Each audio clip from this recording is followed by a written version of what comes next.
There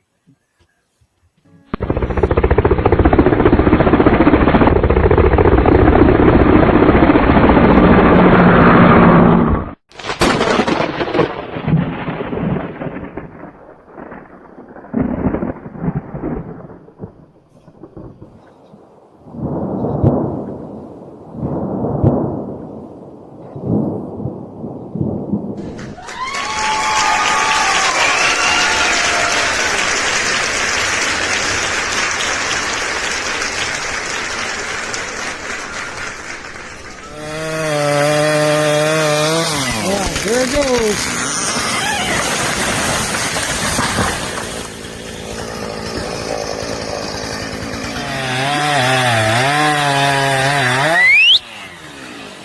Go! Go, go, go! Go!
I need to change that. Hello, everybody, and welcome back to Sawmill and Forestry Roundtable. This is number 20. It's hard to believe we've had 20 shows already. I'm going to start out by introducing the panel. You have Tim from Two Brothers Outdoors. You have John Davison from Davison's All Natural Gym. You have Craig Quilter from the Kilted Sawyer. You have Matthew and Eric from the Bearded Lumber, right? And we have K&J Lumber, Kyle and Kendall. We got John John Davison and John Chapman. There you go. Boy, I knew he was in there out. somewhere. Welcome back, everybody, and thanks for joining us. We're going to have a great show tonight. I think K&J Lumber is going to bring some real enlightenment to the sawmill industry. But first, we're going to go to John Chapman for a 15-minute Tech Corner. And this is a new segment we're going to put in our show every month. So, John, you have your subject outlined for you. You ready to go? That's a yes. Yes.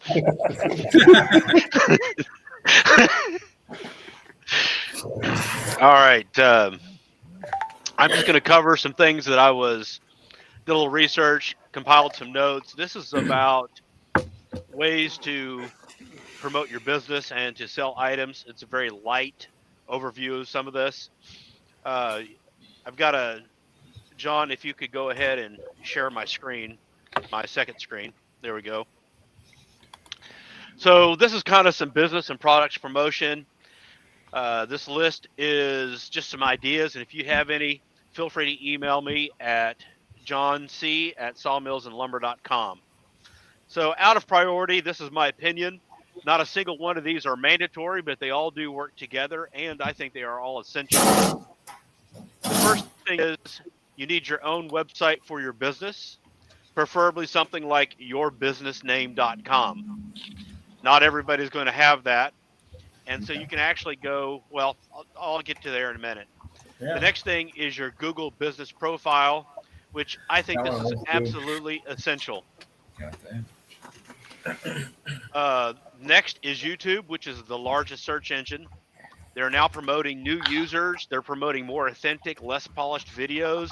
So if you don't have a YouTube channel yet, it's going to be easier to get on and get a little bit of a following. There's directories, and directories are simply websites that contain Easy. a list. And for instance, sawmillsandlumber.com is a list of sawmills. There's a lot of them out there. Places to sell your lumber, obviously the usual Facebook Marketplace. We're in the 4 digits. You can join Facebook groups that make geographical sense and gently list products when and if appropriate. There's online commerce sites such as Shopify. They're very doable, requires a lot of setup, and the fees can add up pretty quickly. And evaluate if it makes sense to do it. You can, not even sure what I meant right here when I listed this. So list products for sale on your business website. Some in-depth details. A lot of people are worried about how hard it is to get a website set up. It's very easy. If you go to some place like Wix, you can get an easy to build website. You can get a free one, which would be like your business name at wixsites.com. You can also get a domain to go along with it for some reasonable hosting, and you can build a website. It just does not take a lot to do that. There's WordPress.com. Also has services like that will be very useful for you if you're just trying to get a website up and running. Just having something is more important than not having anything at all. Let's see here. Google Business Profile. This used to be called your, I forget what it's called right now. But if you go to your Google Business Profile and you put in all of your information, then when somebody goes to Google to search, they don't even have to go to Google Maps, just go to Google to search, and they put in, sawmill near me. If you're on Google, if you have a Google Business Profile, it's going to show you in the list. And so they'll be able to see which ones are close to them, which ones are far away. But this is where everybody goes. We all know we go to Google, we look for whatever it is that we're looking for, we put it in, and it'll show us, okay, it's right here. We pick which one we want. It shows you hours. You can have additional information in here. You need your email, your phone number, address, pictures, list of services, anything special. You need to fill out every single thing you can on your Google Business Profile and do it as well as possible. Take some time with it. Really make it right. So as you're looking to get a little promotion, the way that Google is doing this is if you have a YouTube channel and you've got YouTube videos, Google is going to recommend those before your website. They're going to recommend them before anything else because it's a Google property and they want you on YouTube, so they're going to recommend it first. Basically, it doesn't matter. It doesn't have to be polished. Just record something. You need to show your face for a little second because Google doesn't really like the faceless YouTube videos. So just show your face for a minute. You don't even have to have a long drawn out where you're showing your face the whole time. You can always narrate this over. You can record and then you can add audio later to describe what it is that you're talking about.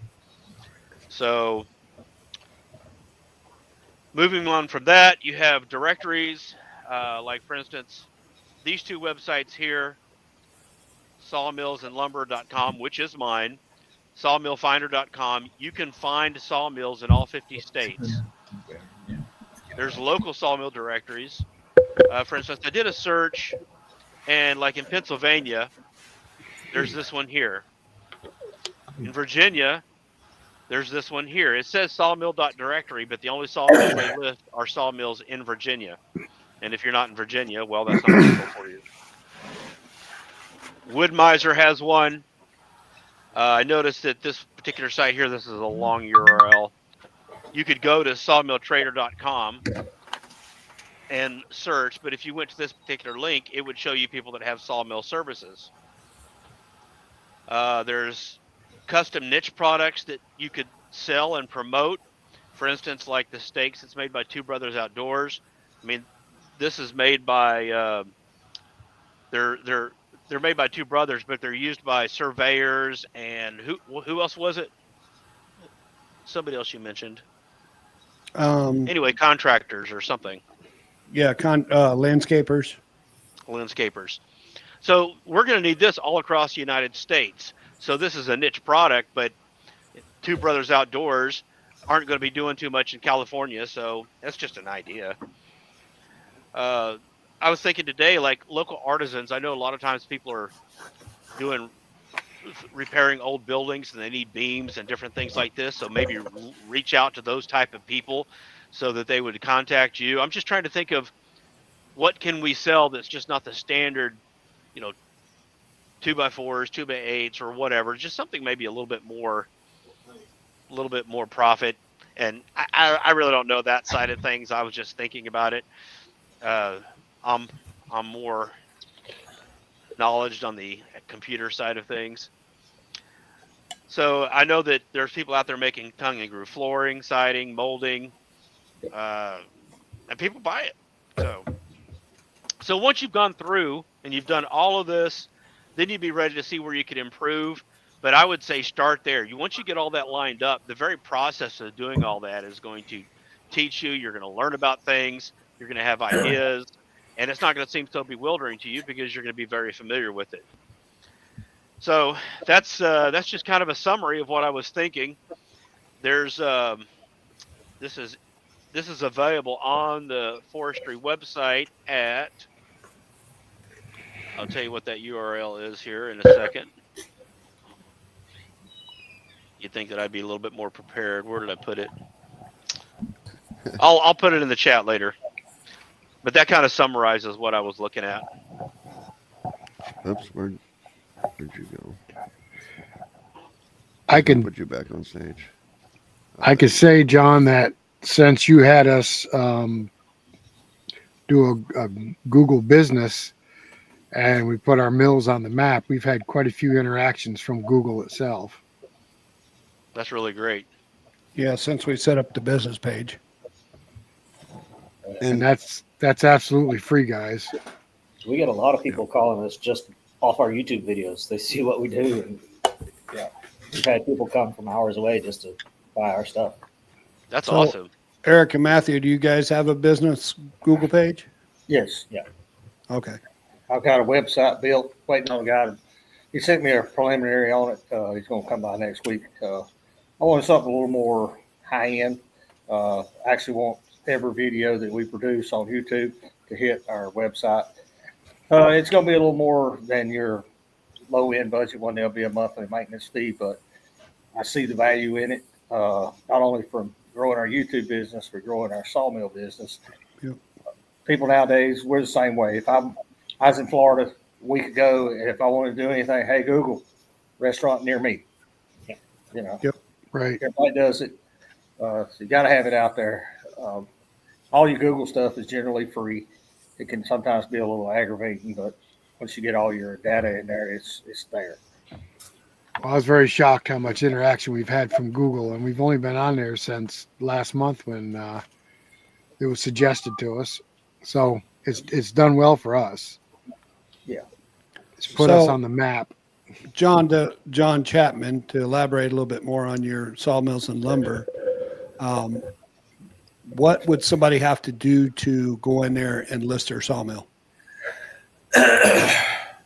Basically, they'll just go to the website. They'll fill out the form to become a user. I'll approve them. I'll move them to the category of being able to create a directory listing. And then when they log in, it'll be there in the menu option for them just to go create a new listing for themselves. And then they can just fill it out. They can upload photos. They can do the description, address, phone number, all of the important details. And they can come back and update it anytime they want to. They can add more pictures. They can increase, they can add more to the description. And it's a very straightforward process. Yeah. So is it just sawmills that you have on there? No, there's sawmills. There's people that, like, if you sharpen blades, if you have a kiln, I think that I've got a little bit of breakdown if you do mobile sawmilling or if you're stationary. And so there's a few few categories that you can pick because you may be in multiple categories. You may have people come to you, you may do mobile milling, and you may have a kiln, and you may sharpen blades. If you did all four of those, you could select all four of those, and then people can actually drill down. They can drill down by state and area and also pick the services that they're looking for. That's I'd awesome. add, the newer you are in the business, the more of this you need to be involved in. We've been doing it long enough that my greatest advertising is word of mouth, but it don't hurt to add some more for gravitas and different things. But I'm not looking to pick up 1,000 leads a month off of Google. I don't need them. I don't need tire kickers. Most people call me, hey, John Q. Smith told me you did this, did a great job. I need to call you. Gotcha. Come see me. Absolutely. Well, John, thank you very much. That was very informative. Thank you, Rick. And your website, sawmillsandlumber.com, is a great idea. Make sure you check that out. Get listed on his website, because when that takes off, people will be able to find your mill and your services through that website. And it's absolutely free to register your mill, right, John? Yes, sir, and always will be. Okay. So John, when I can't remember who you listed to sell like your products through. You listed like Shopify, or who did you? You're talking about just now today when I was Yeah, talking? yeah. I was saying that Shopify is one you could go with, but Okay. their fees are going to add up. You know, Okay. it's like it seems really easy. You could do that, but I think that plus you got the shit. I don't know. I think that's something that you could use, but I'm not sure that it's really going to be an attractive feature. Okay. So I haven't checked into Shopify yet. I went with a different one. I went with I use it for our hat sales, and the fees do add up. I went with But Fourth, it gives me an Fourth Wall. international audience. I went with Fourth Wall, and what they allow you to do, they still allow you to make all the hats and the T-shirts, you know what I mean, and all that. And their fees, they take a high portion of it. But I went with Fourth Wall because I can also list a piece of lumber on there. I can list lumber on Fourth Wall, and somebody can come in, buy it through Fourth Wall, and I can either specify whether it's shipping or pick up, and their only fee is a 2%, credit card fee, 2.1, or I don't know, 1.95, 2.2% credit card fee with Fourth Wall, and I haven't sold a bunch of lumber on there yet, but that's one nice being able to do that as a sawmill. Yeah, that's one thing John didn't add to his list was the accessibility to take credit cards. Now, I fought against it for years, and probably 2 years ago, I submitted to getting a Square account, and I recommend anybody in the sawmill business be able to take a credit card. And there's also Venmo, Zelle, Cash App. Yeah, PayPal. Yeah, there's a lot of people asking us about that stuff. whatever you choose, today's society, you got to be able to take a credit card, or you're going to miss out on a lot of accounts. A lot of my commercial customers, it's easier for them to just put it on a card, and cost of doing business. Mm-hmm. I Absolutely. had 3 customers come by today on a Saturday. 2 of them paid with a credit card. It'll be in my bank account Monday. That's fine. I'll take it. Yep. Kyle and Kendall, you guys can just chime in. You're already running a business, so I know you're doing all this, but you can chime in here anytime. You're just going to have to jump in with us and fight for a second, Yeah. Well, we can go ahead and introduce Kyle and Kendall.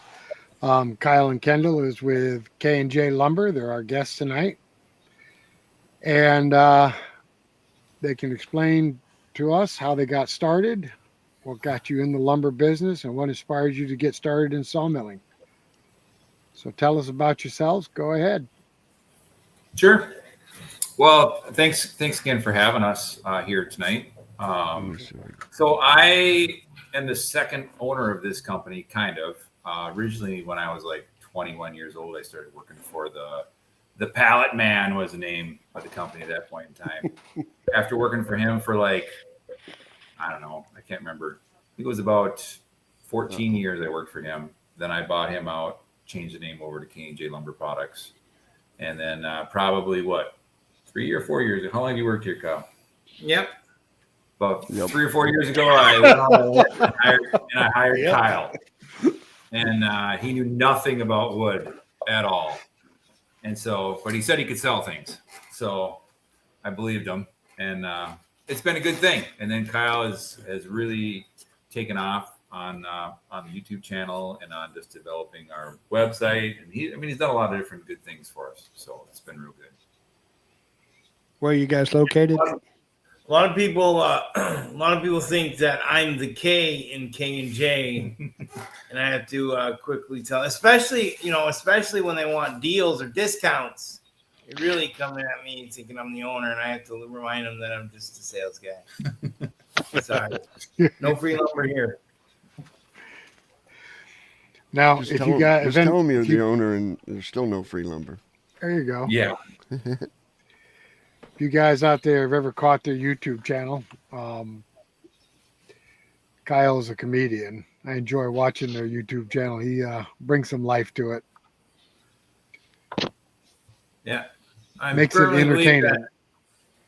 I firmly believe that we got to make it more fun and entertaining. Otherwise, there's channels like Mr. Beast and Mark Rober and multi-million channels. We're fighting for space on the home feed. So not only are we fighting to get, we're trying to come ahead on the sawmill and lumber niche. We also got to fight for space on the home feed against every other YouTube channel out there. So we just I tried to come at it in a way, looking at ways to try to reinvent the niche and make videos in a way that is more entertaining. Because like he said, I came into this 3 years ago, didn't know anything about lumber, but I did know that a lot of the lumber videos that I watched were kind of boring. So I had to take it. And I'm not saying you guys' videos are boring. That's Yes, you are. That's what he's saying. That's why you're here. Don't watch I know. us. Don't watch us. Watch K&J Lumber. Wow, did you guys just create a bee's nest? We're like a toddler on YouTube as far as our experience level. Yeah, So, pretty much. We don't know much. But Kyle calls it edutainment. We try and hit a topic that maybe people don't know much about or people are interested in whatever it's lumber or sawmills. And then Kyle tries to kind of make it a little entertaining too. So it's something for people to enjoy. Yeah, as long as we try to make it a little bit better each time, just upgrade it by 1% each time we upload and publish a video or do something differently, we're making progress. Yep. I think it's a great idea for a sawmill to run a YouTube channel. If you're selling on Marketplace, different things, I always send a link to your YouTube channel. That way they can see who you are, how you act, how you behave before they ever come and meet with you, if they want to. I think it's a great thing. And that's going to build trust as well. Exactly. Eric and Matthew, one of the people down here asking, what about the credit card feeds? Do you add that into your prices of your lumber? Not normally. If somebody's going to buy an exorbitant amount, a couple $1,000 worth, I will tell them up front there's going to be a fee if you don't want to bring cash check. I'll take your credit card, but at a certain point, you got to have a cutoff. $5, $10 here, there, whatever it's cost doing business. But when it gets up to the $90, $100, $200 fees, I'm going to add those in. Gotcha. We add a 3% fee with our credit card. We just do it on all card sales. It's just See, I won't tell you what I add. I'd just rather take cash. cash is always better. Cash is king. Cash is king. Yep. Right. I mean, so if I'm taking your credit card fees, that's income taxes and you know what I mean, all kinds of stuff that I don't normally have to. Well, that's what I try to explain to them when they get up to that dollar amount is, look, guys, if you'll bring me a cash or a certified check, you're saving $300. I said, you're not giving it to me. You're giving it to the credit card company. I said, now, if you want to give me an extra $300, I'll take it. But, Cash. you know, you're going to pay the $300 or I'm going to pay it. Well, I'm not paying it. Yeah. I agree. Now, the one thing I find very interesting on your YouTube channel, Kyle and Kendall, is the beast of a sawmill you have. You want to talk about your sawmill a little bit? So we have, or I have, I actually have two of them now, two Heartwood double cut band sawmills. So it's a 6-inch band with teeth on both sides. So we're able to cut both directions. Unfortunately, Heartwood is no longer manufacturing. Kind of the offshoot from Heartwood is now Select Sawmills, and they just recently started building mills again. One of the things about my mill is that it's, you know, brand new. A Select mill it's got to be around 100,000 starting out at base. So they're fairly expensive. So your average small time guy isn't going to want to spend that much money on it. But they're not necessarily what a huge sawmill wants either. Kind of in the middle. And I think those particular manufacturers struggled with that for a little while. But Select is back manufacturing again, and I'm hoping maybe the next few years, if I can get a building up for my sawmill, because we saw outside right now, that I'll get a brand new Select in and switch over to electric. Currently, we're cutting with diesel fuel, which is good. I'm not complaining about it, but if we get in a building, it'd be nice to have electric. Yeah, keep in mind, chat, that we are in central Minnesota here. So in the middle of January, when we're cutting outside, it gets pretty nipply out there. Yep. Not that Kyle would know because he's sitting inside the heated office. So, Kendall, do you guys sharpen your blades, or do you send them out, or? I sharpen my blades for years and years, but I send them out now and have them serviced. So one of the things about our blades is they're not offset tooth like ours. Ours are actually sweat. So we've got, you know, it's definitely more work, but I mean, it's expensive to have them sharpened, but I mean, what I came up with is the time that I don't spend sharpening, I'm sawing, so I'm producing more, and it just works out better. So do you have to have a special sharpener for that, with it being a double-edged tooth? Or do you just roll it over? Basically, the standard sharpener, the saws, the teeth are like this, and then you invert the saw. You just flip it inside out and flip it over, and it can run back. And generally, the way the tracks are, the teeth don't cause problems as far as the sharpening. They just sharpen the side, you invert it, and then it goes along the other side. It doesn't seem to dull them or anything. It seems to be fine. I'm like Rick said, I'm just fascinated with your mill. How many board feet you think you get of blade before you have to sharpen it? Well, we get about. It really varies on the logs, how clean they are, what species. Right. Yep. Somewhere between, if I'm cutting white oak, maybe 1,200 board feet. But if I'm sawing aspen or pine, I might get 3,000 on a sharpening. Wow. And then on a band, I should get at least 20 sharpenings. Gotcha. I mean, I kind of count on getting close to 50,000 board feet on a band. Wow. How long are your bands? They're 19 feet, 4 inches. Yeah. Are they 6 inches wide too? They start at 6 inches wide, and I can run them down to about 5 1/4 before they get too narrow for my wheels. Now, just out of curiosity, how much does a band like that cost? Gosh, they just went up $337. And wow. then it's $337. And then it's about $75 a sharpening now with sweat shape and sharpen. Yeah. Wow. Did you say they were running a 0 set on those? Yeah, so they're not set. They're swedged and shaped. So the teeth are actually fattened out. You swedge them, they fatten them out, and the shaper comes in and shapes that tooth into a profile, and then they sharpen it. So like my band we run an 18 gauge band, but then he swedges it out to like 105 thousandths in the summer. In the winter, we go down to about 100,000, go a little thinner in the winter. That's what I'm running on my 70 is 105 thousandths. Yeah. Yep. There's actually, we have videos on our YouTube channel where we kind of highlight those bands. We just did a sawmill video earlier this year about just kind of highlights our sawmill. I remember doing a section in there where we got close-ups on the teeth and the swedge and shape design there. So you guys, I mean, anybody that's watching, you can head over to our channel and check that out if you. One thing that's really nice about that swedge and shape is that it pulls the sawdust out. You have bigger chips, and then it pulls the sawdust out. So like in the winter, especially, we don't have problems with sawdust on our boards. Yeah. So it's really nice in that respect. Well, you're tough sawing in the middle of winter in Minnesota.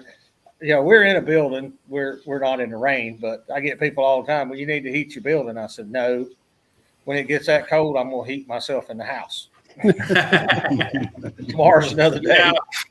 So we will run down to about 0, or if it doesn't get above 0 on the day, it's probably not worth fighting. I don't mind the cold. It's just where we're at in the wintertime, the wind blows through here, and that wind is wicked.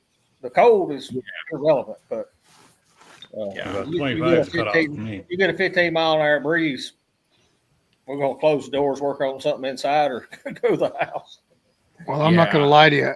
I'm not gonna lie to you. As the oldest Sawyer on this forum and living in the Northeast, I heat my building as warm as I can get it. Well, I agree. The room we're sitting in is our motor room, and in the winter we'll close this door and the one out front and turn the heater on. Sure. I'm not afraid to work and it warm.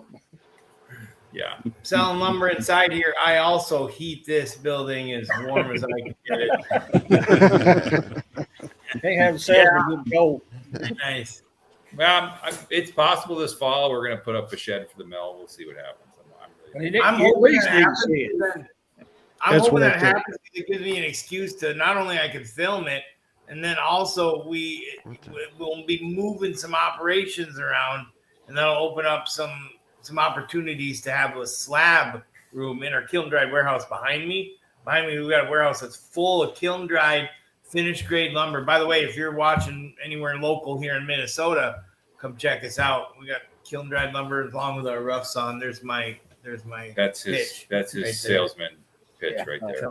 But yeah, we get a whole. There's all these opportunities that open up for me, so I'm excited about that building. I've also got a 5-head wood miser resaw that we use when we're cutting thinner boards. We don't use it a lot, but we do use it a little bit. And I would love to get that run in tandem with my mill and kind of turn my mill into a head rig.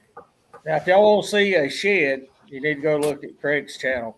I don't know how he gets any work done. I'd be standing there on my sawmill looking at the beautiful view out across the mountain. He needs to put up a shed just so he can't see the beautiful view and he get his butt to work. I'm spoiled that way.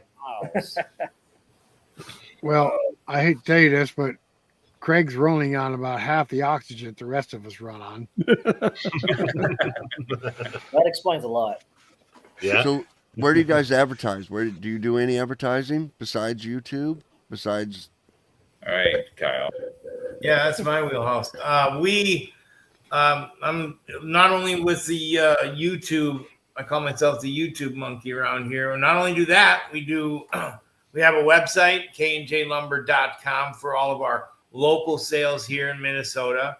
And then, of course, we run marketplace ads, listings all the time for lumber. And I think that's one of the best ways that we, between the YouTube channel and then marketplace listings, are probably one of the top 2 ways we get lumber sales here. We get stuff from Google too. Yes, and then I was gonna say Google. We do run some Google ads in the winter time here when sales pick up, and then we kind of pause them in the summertime. We also have a TikTok channel.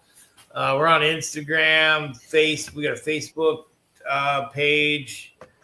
We dabbled in other stuff too, like newspaper. We did a radio ad. We did a radio ad once, which was a waste of money for us, but it was fun. It was fun. It was fun to be able to go to a radio station and pretend like we were big deal, you know. Pay them to pretend like we're a big deal, yeah. Legend in your own mind, right? Then we do physical banners that we hang on our gate, while our chain fence out there just has banners that promote our kiln dried lumber. Because we technically sell 5 different products, right? We got our rough sawn of our logs that we sell to the public. Do a lot of trailer decking and blocking and other rough sawn products. And then we do custom sawing of our customers' logs. They'll bring their logs in, and we'll custom saw that at a pretty good price too as well. And then of course I mentioned the kiln dried finished grade lumber in our warehouse there. We've got 20 plus species in stock, including tongue and groove profiles. And we work with local people because we don't do any kiln drying here on site. We work with local milling places that will dry our lumber and then mill it for us, and then we'll have it sent back to where we could sell it. And then of course we sell our byproduct too. So we got our slab wood bundles. We'll sell sawdust and then blocking the end cuts, the cutoffs that come from our runners and face boards for the pallets that we make, which is our main bread and butter. And I like to say that those 5 products will take it, and then we'll line it up and shake the customer's hand with it, or punch. So our pallet sales are actually one of our biggest.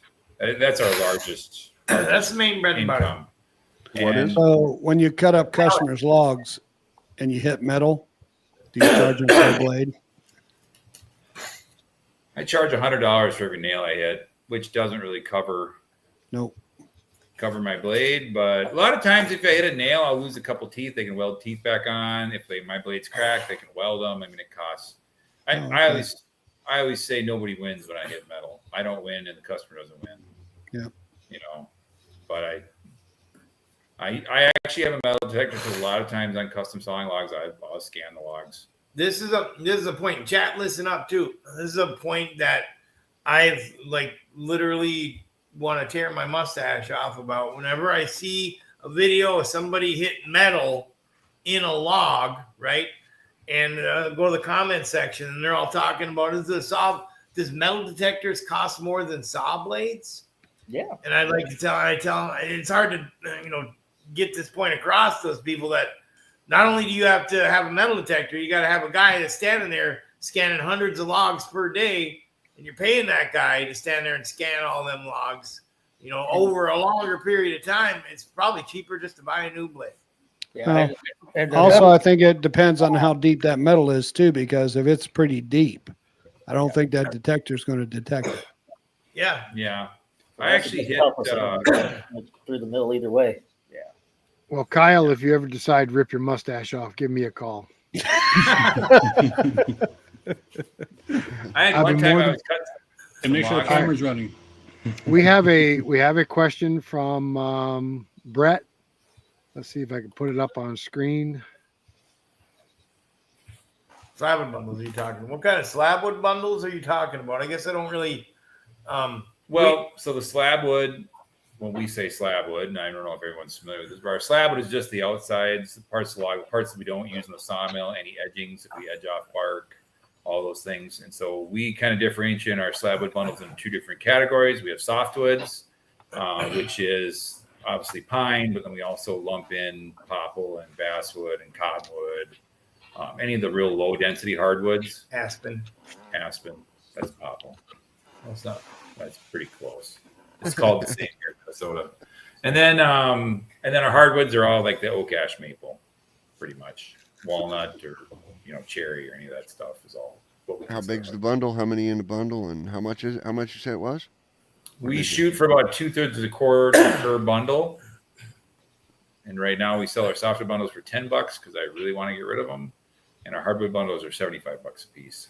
And we've got dry ones for 1 or 2 years. Oh, softwood. I mean, we usually sell softwood bundles at $25 a piece. And I tell people for the money, the softwoods, you're going to get more BTUs for the money, but it's obviously more work to burn because you got to burn more of it. But yeah, we burn You're in a good market, Minnesota. Yeah, well, the last couple winters have not been good. It's been way too warm. I can't give away free waste around here because people quit burning wood. And I don't blame them. If I could get natural gas to my house, I'd probably never burn another piece either. But there's no market here anymore. Yeah. And then that question. Yes, there, we do are deliver you bundles, by the way. Oh, there you go. Yeah, What's we that? deliver. I did see a comment earlier. Someone asked if we cut black ash. Yes, we do cut black ash. When we Yes, get it. we get it. What the thing is they might be asking because of the emerald ash borer beetle that's currently, Yep. we're actually in that quarantine zone for that. If you know anything about it, but it's devastating the ash population around here. The University of Minnesota is working with the Department of Agriculture. No, the Agriculture. Oh. To try to figure out ways to get more resistant black ash species to more resistant to that emerald ash borer beetle. But I hope crossing the fingers that it works, because I would not. Ash is quickly becoming black ash, as a matter of fact, is quickly becoming one of my favorites, and I hope it doesn't go away. They're going to lose a lot. They had said there's 1 billion ash trees in Minnesota. I'm sure you guys from the other states have already probably experienced it. Yep. Out the woods. Oh, I recognize you out of the woods. The channel. I've seen them around before. Yeah, our metal detector goes about 6 inches in. We can metal detect. I mean, you get 99% of it if you can scan logs, but it just takes time. So I usually, and from most of the loggers I buy from, they're pretty good about not throwing in logs. Yeah, they look for it too, so they know it's not good for me. So, but it happens. Now, Eric and Matthew are experts at finding those nails, those long pine logs. What's now that, Paul? Eric and Matthew are experts at finding the nails in the pine logs without a metal detector. Yeah, They got a big bucket full. The log, it got thrown back off the mill and burnt. Yeah, it's cost doing business, guys. I inform all my new customers, look, your tree may or may not have nails in it. I know it come out of the middle of the woods, but if you're on the east coast of this country, somebody has lived here hundreds and hundreds of years before you got here. Yep. The property we live on, and my mom's dad bought it in the 1930s from the people that homesteaded it in the 1900s. Well, in the 1830s, they were mining gold here. There's been people on this property for 200 plus years. There's trees with nails in them. Okay, it's just going to happen. Yeah. Nails. In Minnesota, everyone's got deer stands. Yep. Oh, Yeah. Gosh. Deer they're stands. everywhere. Yep. And they always got to pick the straightest, nicest tree in the woods too. Oh yeah, not a limb for 100 feet, and they climb up there and put their little screw hooks in it. Yep. I was just going to say they're screw hooks. Yep. They rust off, and then you find them. Yeah, those deer stand pegs, those are blade killers. Oh, I guess. Around here, though, we got some of the original power insulators that were run back in the 30s and 40s. They get stuck in the middle of a tree. You ever run into one of them? It's scary because your mill just stops. It doesn't work anymore. Yeah. We hit that about 40 foot up in the tree, maybe like 6 inches from the heart of a 25-inch log. Yeah. Wow. Woo. You find everything. Yeah. Oh, yeah. So, You want a metal detector? Buy you a sawmill. so we are about 45 minutes into this. Holy cow, we haven't even started. All right, we better get to the subject. Let's get to the subject here. Get them questions, brother. Yeah, why does lumber cost so much? That's the topic here. So everybody in chat, what's the worst price you've ever paid for lumber? Everybody in chat, what's the highest price you ever paid for lumber? Come on, guys. Let's see. And then Don't put 50 cents either. and then we're just gonna ask Ken and Kyle. I mean, why does lumber cost so much? I mean, what's the cost? Just go through the cost of it. The everything, the logging, the sawing, the selling, the taxes. You know what I mean? Well, inflation just trickles down, right? My insurance went up $20,000 more last year on the property. The labor's gotten more and more. Yeah, I know it was painful. Believe me, I didn't know what to do, and that was actually I ended up switching companies, and because the other company wanted to go up 40,000 more. But that's a cost, right? Yeah, it's a big cost. Fuel, which is up and down and all around. You never know, but labor cost. I got to pay my guys better to keep them around. I don't like turnover. I don't have a ton of employees, but there's 9 guys here, including Kyle. So I got enough guys. You got to pay them well, and you know what? They work hard, so they should get paid well. It doesn't bother me. We build pallets. Nails keep going up. Trucking keeps going up. Loggers. I would not want to be a logger. And those of you guys who log, man, the equipment that the guys run here, I mean, it's so expensive, and they're breaking stuff all the time. They've got to produce a pretty high volume of wood to make any money, and it's like, ooh. So it's just expensive on that end. And I'm not a giant mill that produces 100,000 board feet of pine a day. We're cutting a lot of hardwoods. I mean, the process is slower, so, and a lot of people are buying custom stuff, well, guess what? Custom stuff takes longer to do. And so that costs more too. I got all kinds of reasons why it costs so much, I guess. I remember when, I used to sell like white oak trailer decking, 16-foot stuff for $1 a board foot. And I thought I was making all kinds of money. And now we're charging twice that. I feel bad, but gosh, by the time you get done paying extra for them long logs and quality logs, and then you got to saw it, and then you throw some of that lumber away anyways, because you find something in there that doesn't work. Yep. And like I said, it's amazing. I mean, my dad always said when I was a kid, it takes money to make money. I didn't understand it until probably, I started my own, took over the business, and I realized, man, it takes a lot of money, and then when it all goes through at the end, you get a little bit left over. Hopefully. You're selling white oak for, what'd you say, a board foot? We do like our white oak trailer decking stuff. We're doing $2 a board foot right now. Oh, trailer decking. Okay. How about kiln dried?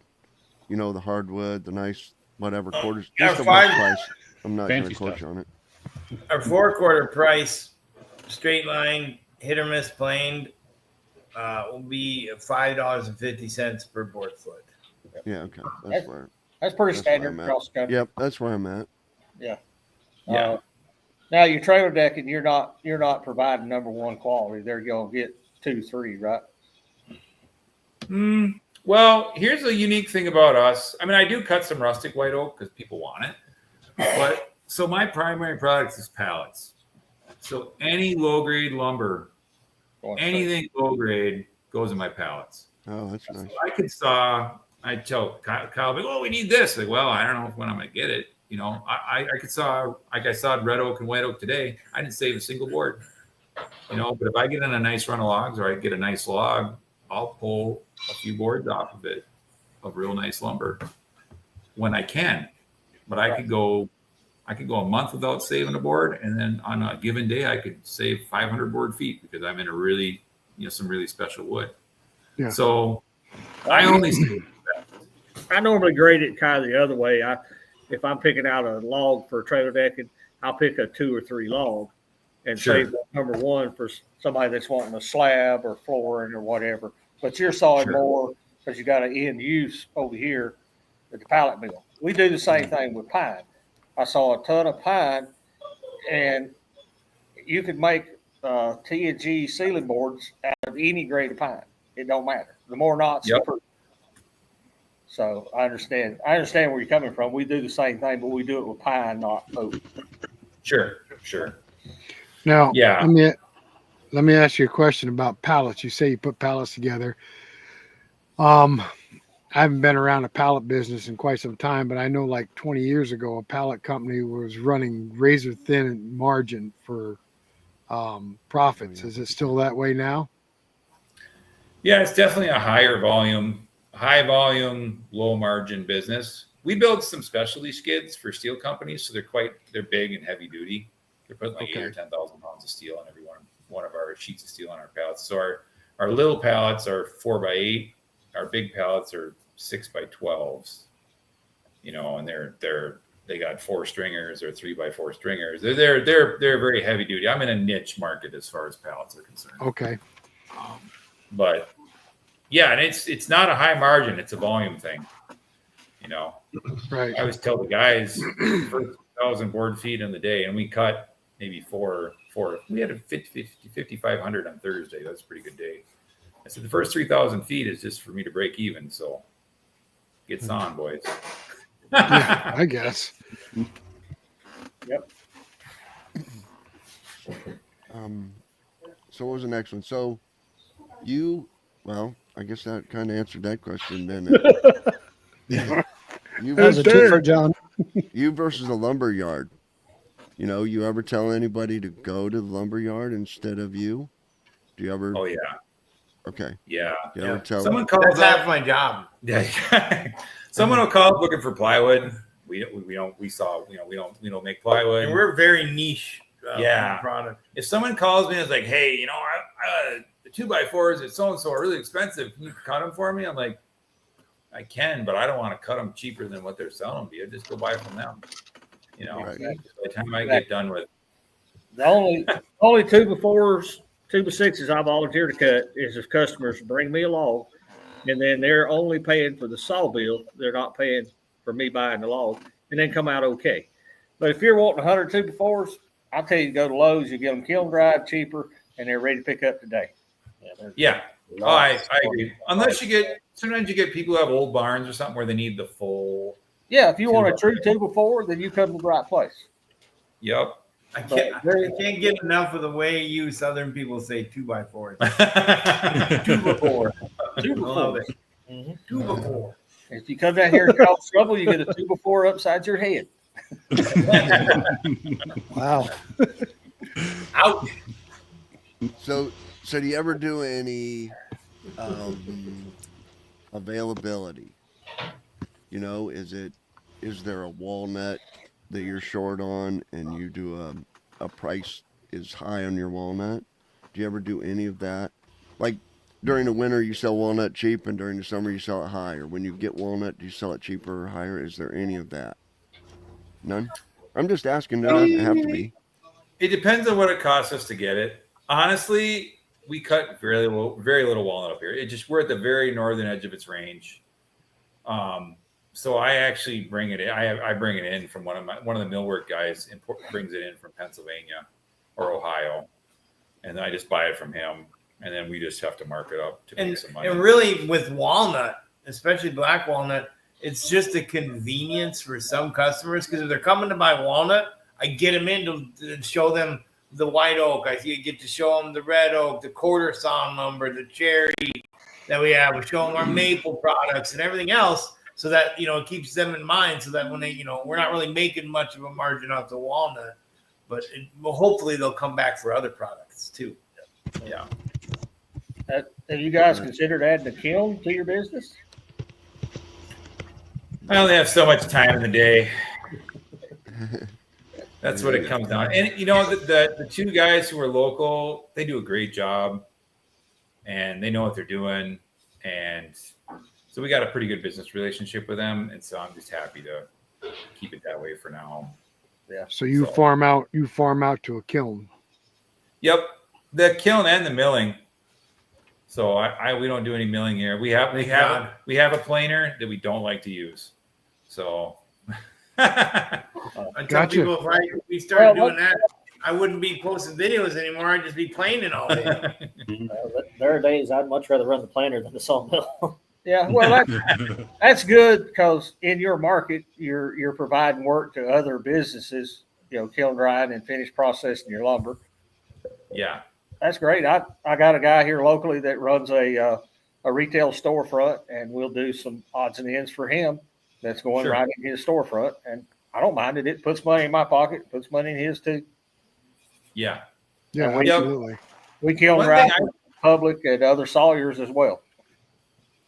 one thing I found, at least in our area, I mean, a lot of times you think of like, oh, businesses, like other sawmills are my competition. But most of us have our own little niche. Yep. And it drives Kyle nuts because he'd be like, whoa. I'll be like, well, we don't really do that, but tell him to give him this guy's number. And he's like, well, but we're not selling anything then. I'm like, yeah, we'll give them their number so they can make some money. And then when they run into a customer, they can recommend them back to us for the things that we do. Yeah, we're not in competition. We're all in business together. And We got a bucket in there of cards for all the other guys around us that do different stuff. yeah, we don't mobile mill anymore. If I get a customer that just absolutely got to have it, I got a couple guys. I say, look, here, call these men. They'll come and saw it, and then you can haul it to me, and I'll dry it, and I'll motor plane it for you, and you take it back home. Hey, Eric, can you read that questionnaire for Kyle and Kendall? The one up on the screen? The one from day to day. Oh, been selling 2 before, 8-foot bundle of 165 for $500 here in Northern Missouri. 2 before. Yeah. Yes, it's a 2 4. I'm like wondering where is he going with this? Hey, You guys are the ones that said you like to hear 2 by 4. Southern slang because he's about 1,000 miles away. If he's here close, he'd shut up.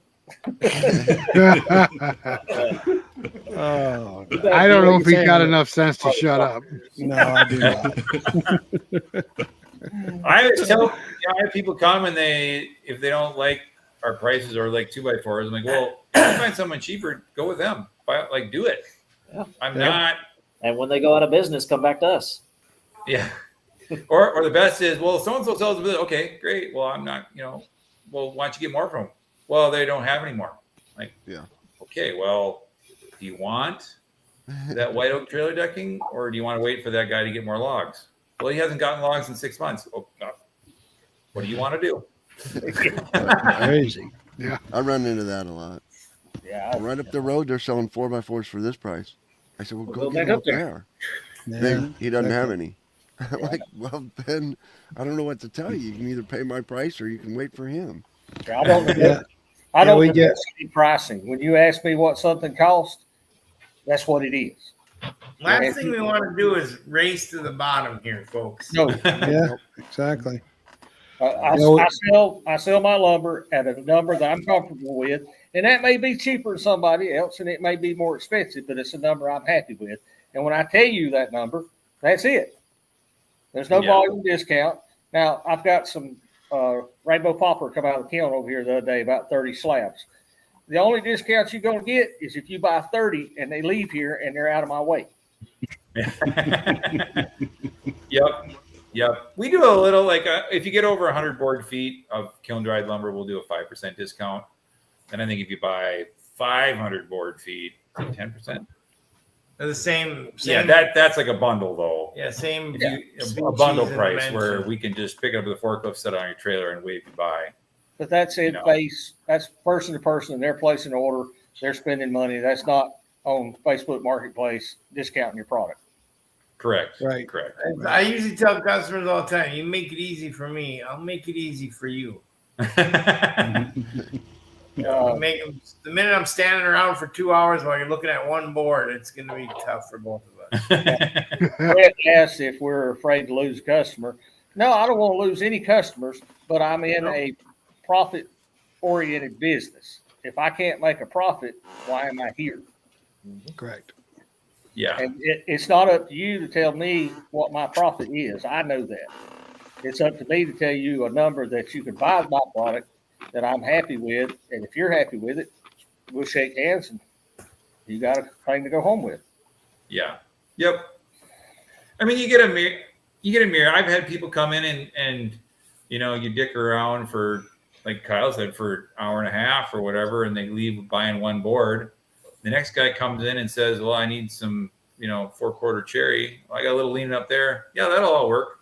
Loads his truck. He's gone in 10 minutes and just spent $400. And you're like, man, you want to talk about a world of difference there. Yeah, we like those kind. We love it. I know who I want to come back. Yep. I tell you, I learned a lot about sales when I started selling lumber the first year. I came from commercial cleaning sales to lumber sales, and that's a world. Commercial cleaning is a world where they don't haggle. You just tell them the price, and then they go. They either buy or go away. Whereas, this is a retail customer, and these older gentlemen, they like to haggle with price in the lumber industry. And I was just blown away. I'm like, oh my! Every time I try to make a sale, everybody wants to undercut everything. And it's quite like night and day difference in the lumber industry. Yeah. I'll tell you what. Well, and everybody, if I give you cash, can you do less? Yeah, you don't have to pay tax. I know. I get it. Yeah, That's the number one. That's the number one question I get is like, can I get a cash discount? Yeah. So, price is the Now- discount. I tell Yeah. Kyle. Truthfully, Kyle, isn't most salesmen cleaners? Oh, he disappeared. They're mostly commercial cleaners.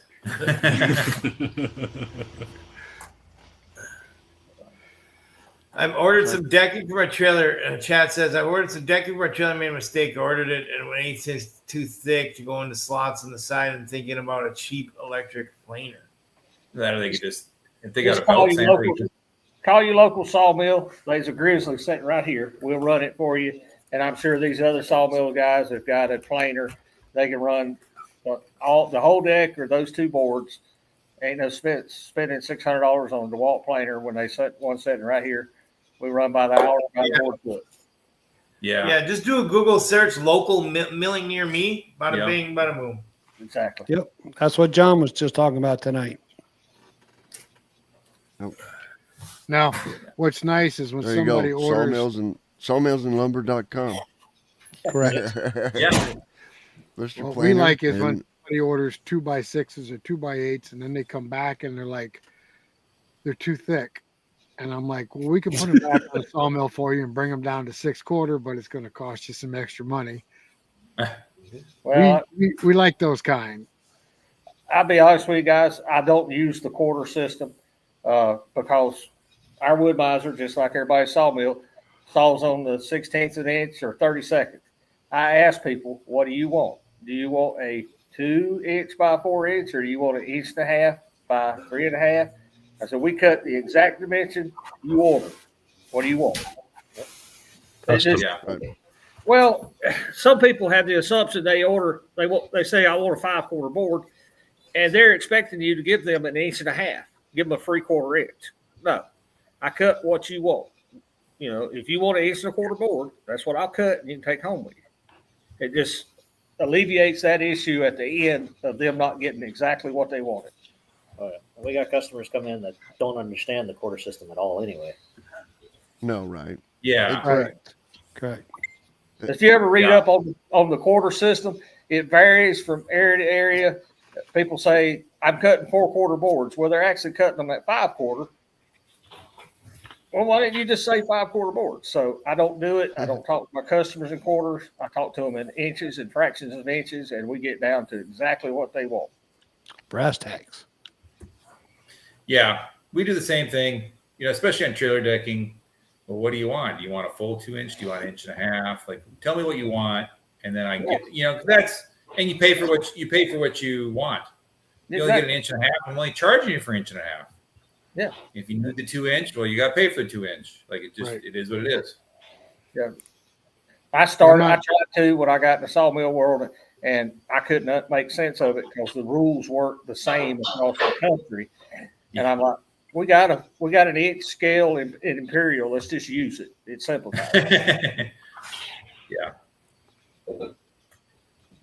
Yeah, I cut all my hardwoods. Well, I shouldn't say that because I don't cut them all. But for kiln drying, I stick with a 5/4 board to put in the kiln, a 5/4 hardwood board. But I've been cutting a lot of it at just right at 1 inch anymore. It depends on our end use. If I'm cutting red oak, white oak that I know I'm going to make hardwood flooring out of it, I prefer 1.25 inches. In case it does something wonky, I got enough thickness to thin it down. And if I'm making a 6-inch board, which is truly 6 and almost 3/8 with the tongue, I like to cut them about 7.5. So I got a little room to edge it, before we get down to the final dimension. Yeah.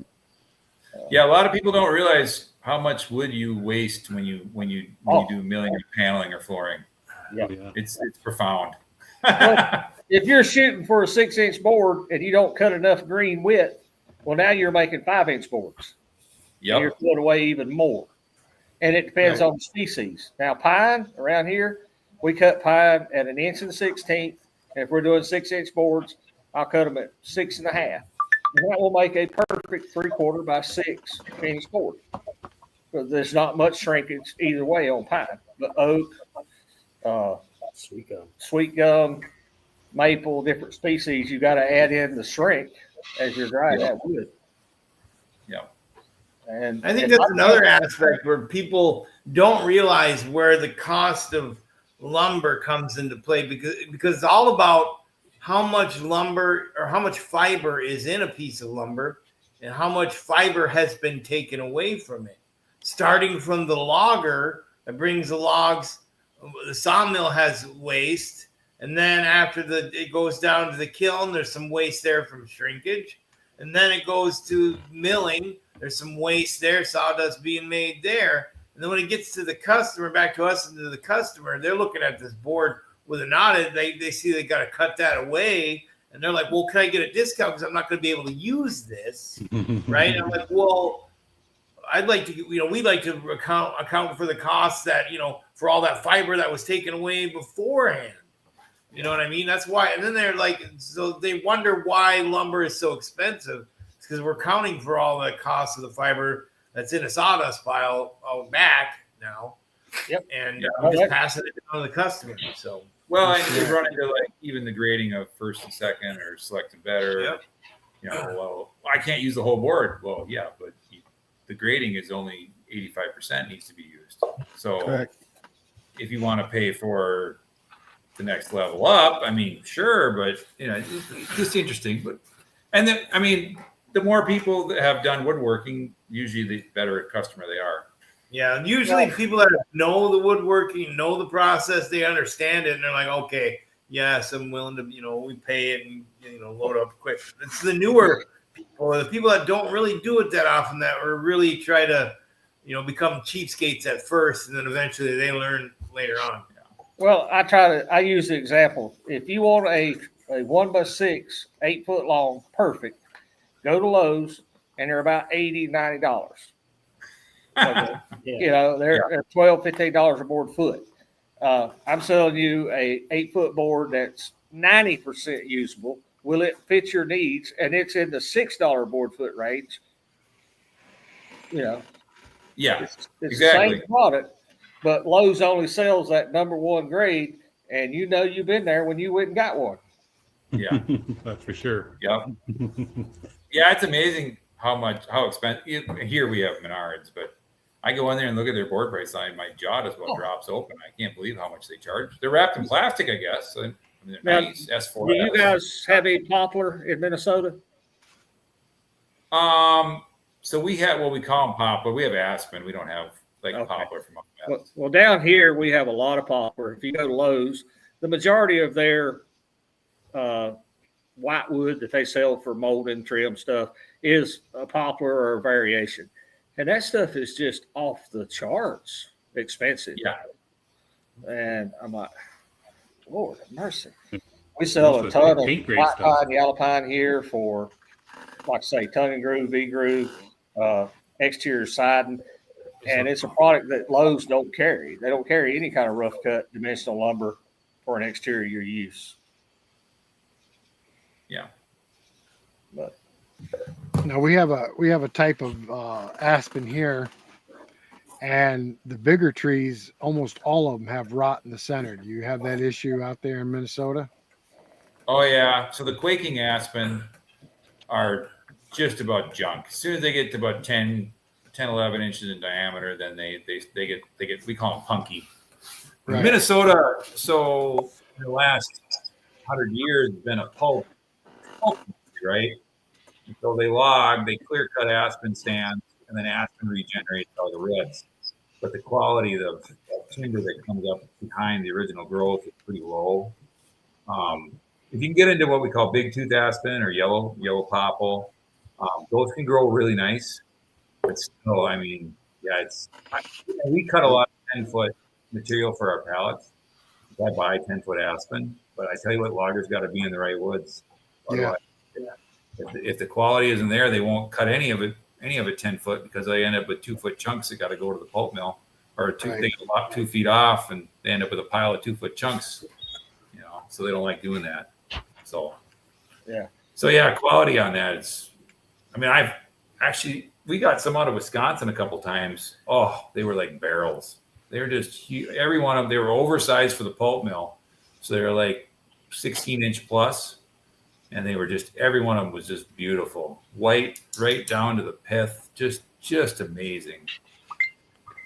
But that was like 7 years ago now. So Yeah.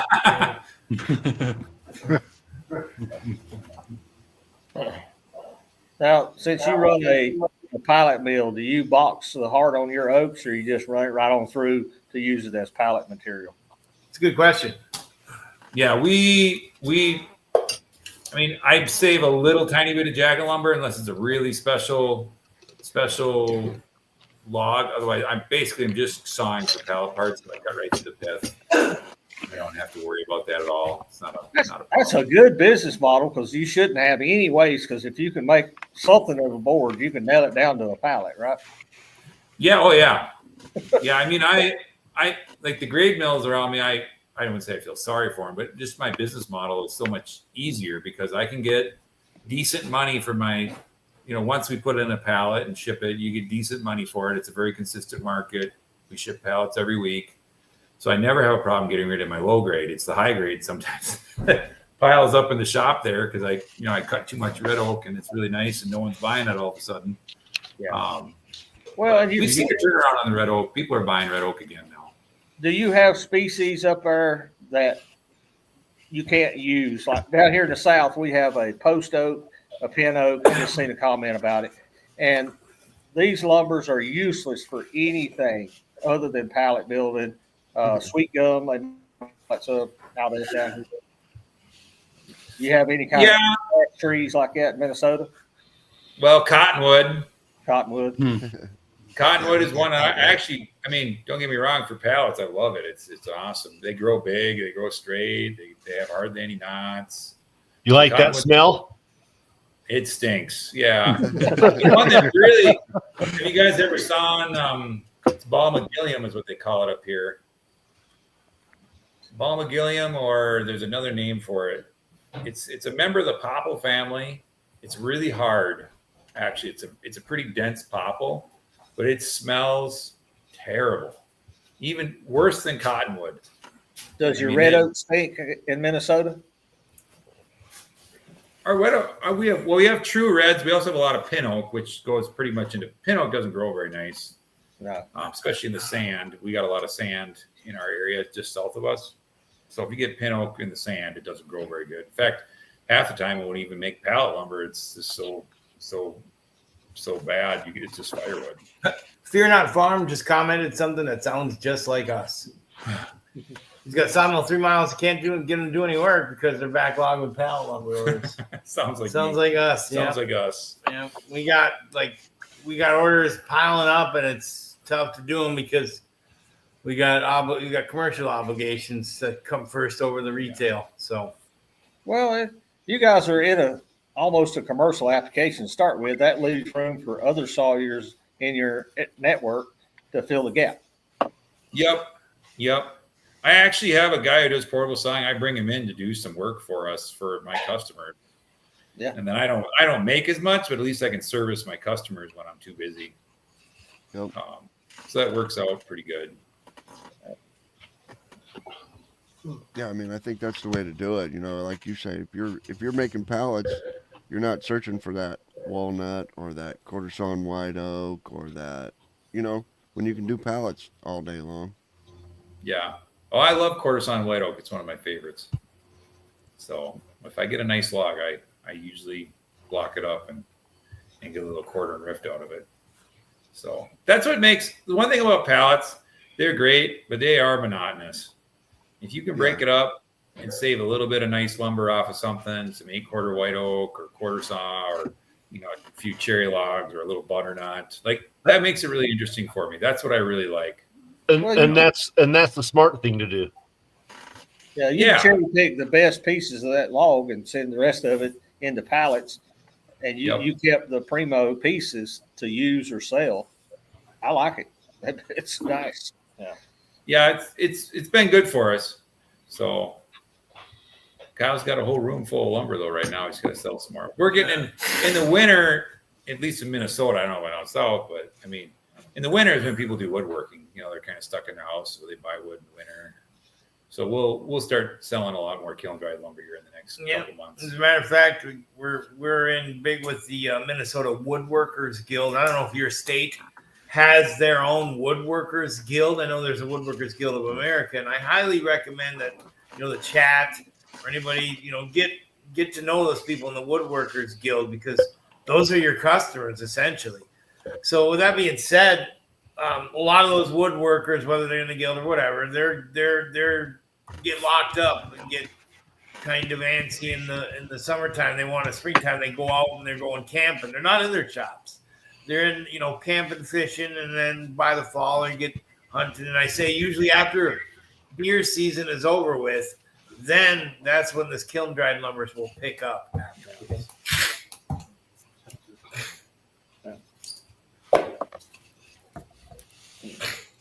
Let's see. So we're I couldn't. It's just different, being in a. I thought about going into something like that, pallet or railroad ties or something like that, and there's the difference. There's not a standard, but there's a quantity you got to meet. You know what I mean? It's every month I need 3 semi-loads or 5 or whatever. You know what I mean? And I was like, yeah, I don't want to be there. You know what I mean? I'm glad you guys are doing it, because that's not what I want to do. I would rather, take my time and find that, piece of cherry, that nice piece of, white oak, or that. You understand what I'm saying? I wouldn't want to be on a schedule like that either. So pallets are like a double-edged sword, right? On the one hand, they're great because they're every week all the time, and then when you want to take a week off to go deer hunting, or you want to go up north fishing, or you want to do something, guess what? You still got to do pallets. Right. Like to just they're a blessing, and I wouldn't say they're a curse, but they're just you got to do them. You got to be there. You got to get it done. So that's what I say about owning a kiln. It's 7 days a week, twice a day, till you're tired of running it. So, but I wouldn't want. What would be the question there? What would be the recommended sizes for stock, or should I just cut to order? Cutting to order is always good, and at least when you're starting out. And then once you find out what people want in your area, then you can start to stock it. But Kyle, good example. This is Kyle will be like, "Guy, Kendall, people looking for rough sawn white pine. Can you think you can cut some?" And then a week later, they're still. We really need to get some rough sawn white pine. So finally, I cut some rough sawn white pine lumber, and it sits outside for like a year and a half because no one wanted it. I'm like, oh my gosh. Yeah. So that's easy. That's easy enough. Just take it out of his paycheck. Only cut. Somebody that wants, I'll get like 5, 6, 7 calls for cedar tongue and groove. The very millisecond we have it in stock, nobody will call me for it. Right. Only cut and inventory what you're willing to market and try to sell. Yeah. And you got to find a niche. Our niche here is 1-inch boards, particularly pine, yellow pine, and hardwoods. And I tell people I'd love to have a building as big as Lowe's full of lumber, but I don't have one yet. This is what I got. If that fills your need, come and get it. If not, come place an order, and we'll get what you need. Yeah. Correct. Our problem here, there is no flat ground. You have to dig it out or fill it in to make it flat. Mm-hmm. Yeah. We don't cut any dimensional lumber except by order. Oh no, I don't keep 2x4s, 2x6s. No. Nope. I will cut them. We do kind of. We do sort of. Kind of, sort of. For example, if we get an order for trailer decking, right, and it requires 2.5 logs, but we cut into that and fill the order with 2.5 logs. The other half of the log will cut into standard sizes for trailer decking and stock it out in our yard there, and then it builds up over time. We'll have customers come in and pick through it to do, planter boxes and other trailer decking too, but other stuff that white oak could be used for as well. Yeah, you get the guys who need it now, and you're like, well, I don't have 18-foot 2x10. Sorry, but if you want to go out in the yard, you can pick through and you can probably piece it together if you want. So otherwise, if you want to wait 6 weeks, we'll get 2x10s for you. Yeah. I like the ones that call and they got to have a 20-foot long 2x8. I'm like, you do realize it's a whole lot cheaper if you buy a 12 and an 8 or a 16 and a 4. Well, I got to have 20 foot. Now, let's calculate it. Well, it's about 50% more at 20 foot than a 12 and an 8. Which way you going to go? Changes their mind, huh? Yeah. But my favorite question to ask every one of those is, who else did you call first? Because nobody carries those random sizes that people want around here. Yeah. I understand. I try to be very nice about it. They called asking, and I tell them, okay, it's not available, but I can make it for you. But they always call in right when they need it. Well, yeah. Dude, that's the same problem I run into all the time. It drives you nuts. Yeah. Well, people are they assume you're a lumber yard, and they can call you and be like, yeah, I need a 20 foot. Longest we can cut is 20 feet. Also, that's the longest I can cut on our mower.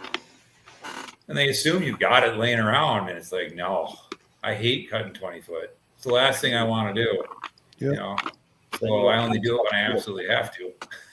Especially if you have a log with some stress. You move green 20-foot 2x8s, you've moved something. Yeah. Especially when it's white oak. Yes, sir. Gosh. Oh, man. Dude, Brett Majura has a really great question here. Yep. He's asking, what's trailer decking size typically? Now, usually you'll have, because just like you were talking about earlier, we do true to size lumber here because it avoids confusion. The nominal size is whatever. I hate it. So we'll do 1.5 inches true to size, which is most trailer deckings.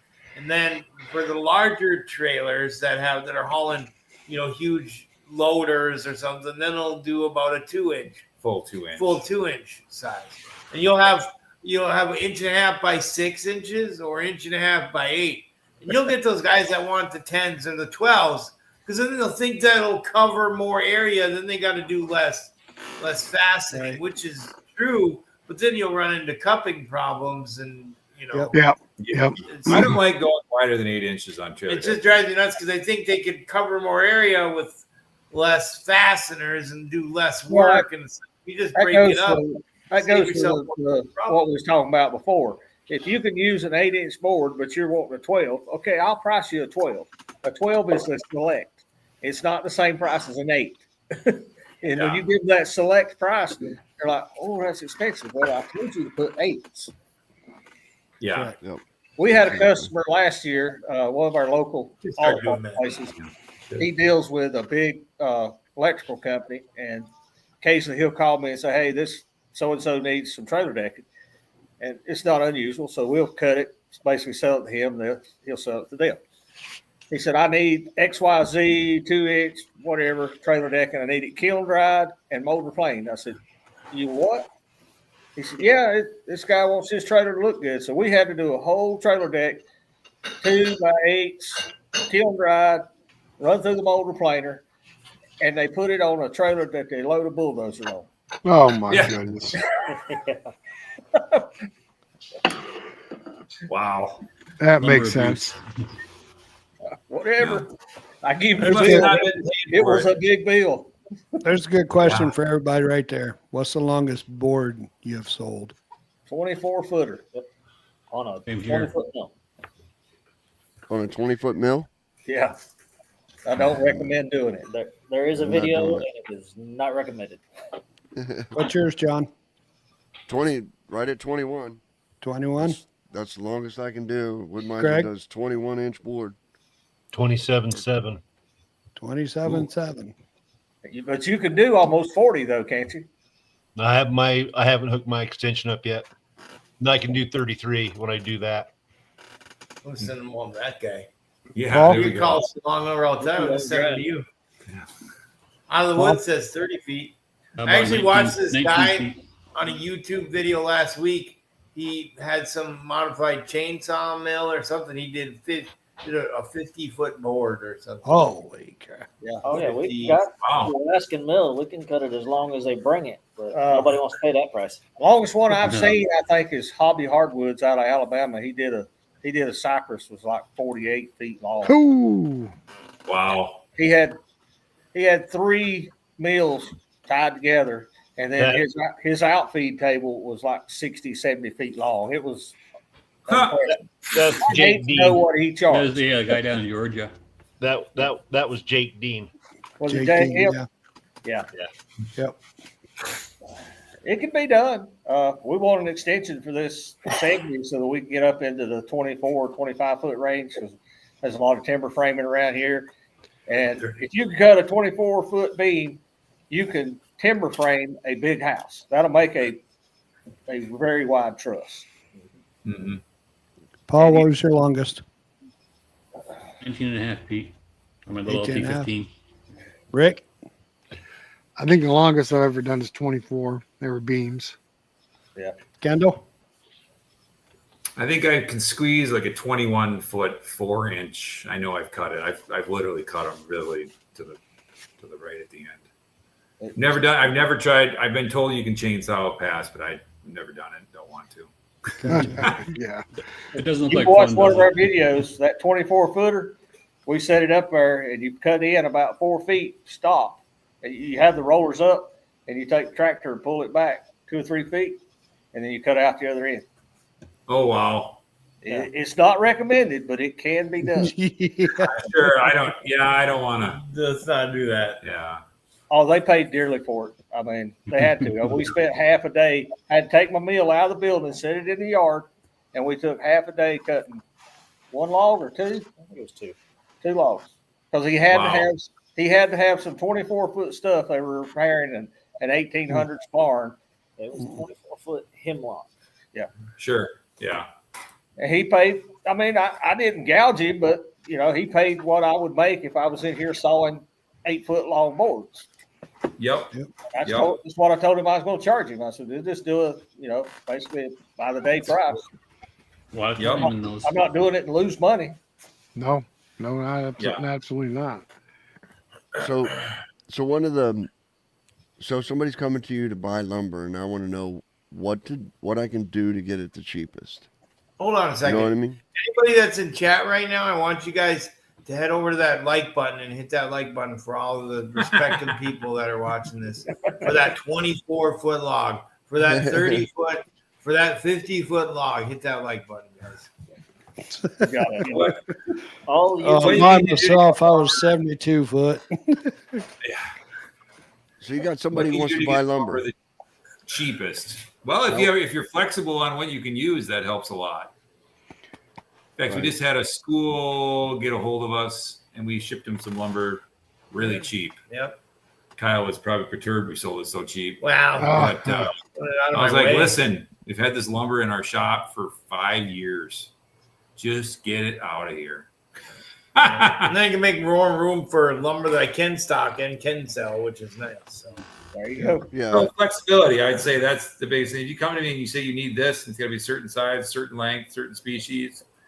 Well, there's just going to be a price associated with that. But if you like, I just kind of need something. I'm just trying to get something together, and you got anything that could work, that's how you're going to save money there. Might catch me in a good mood that day.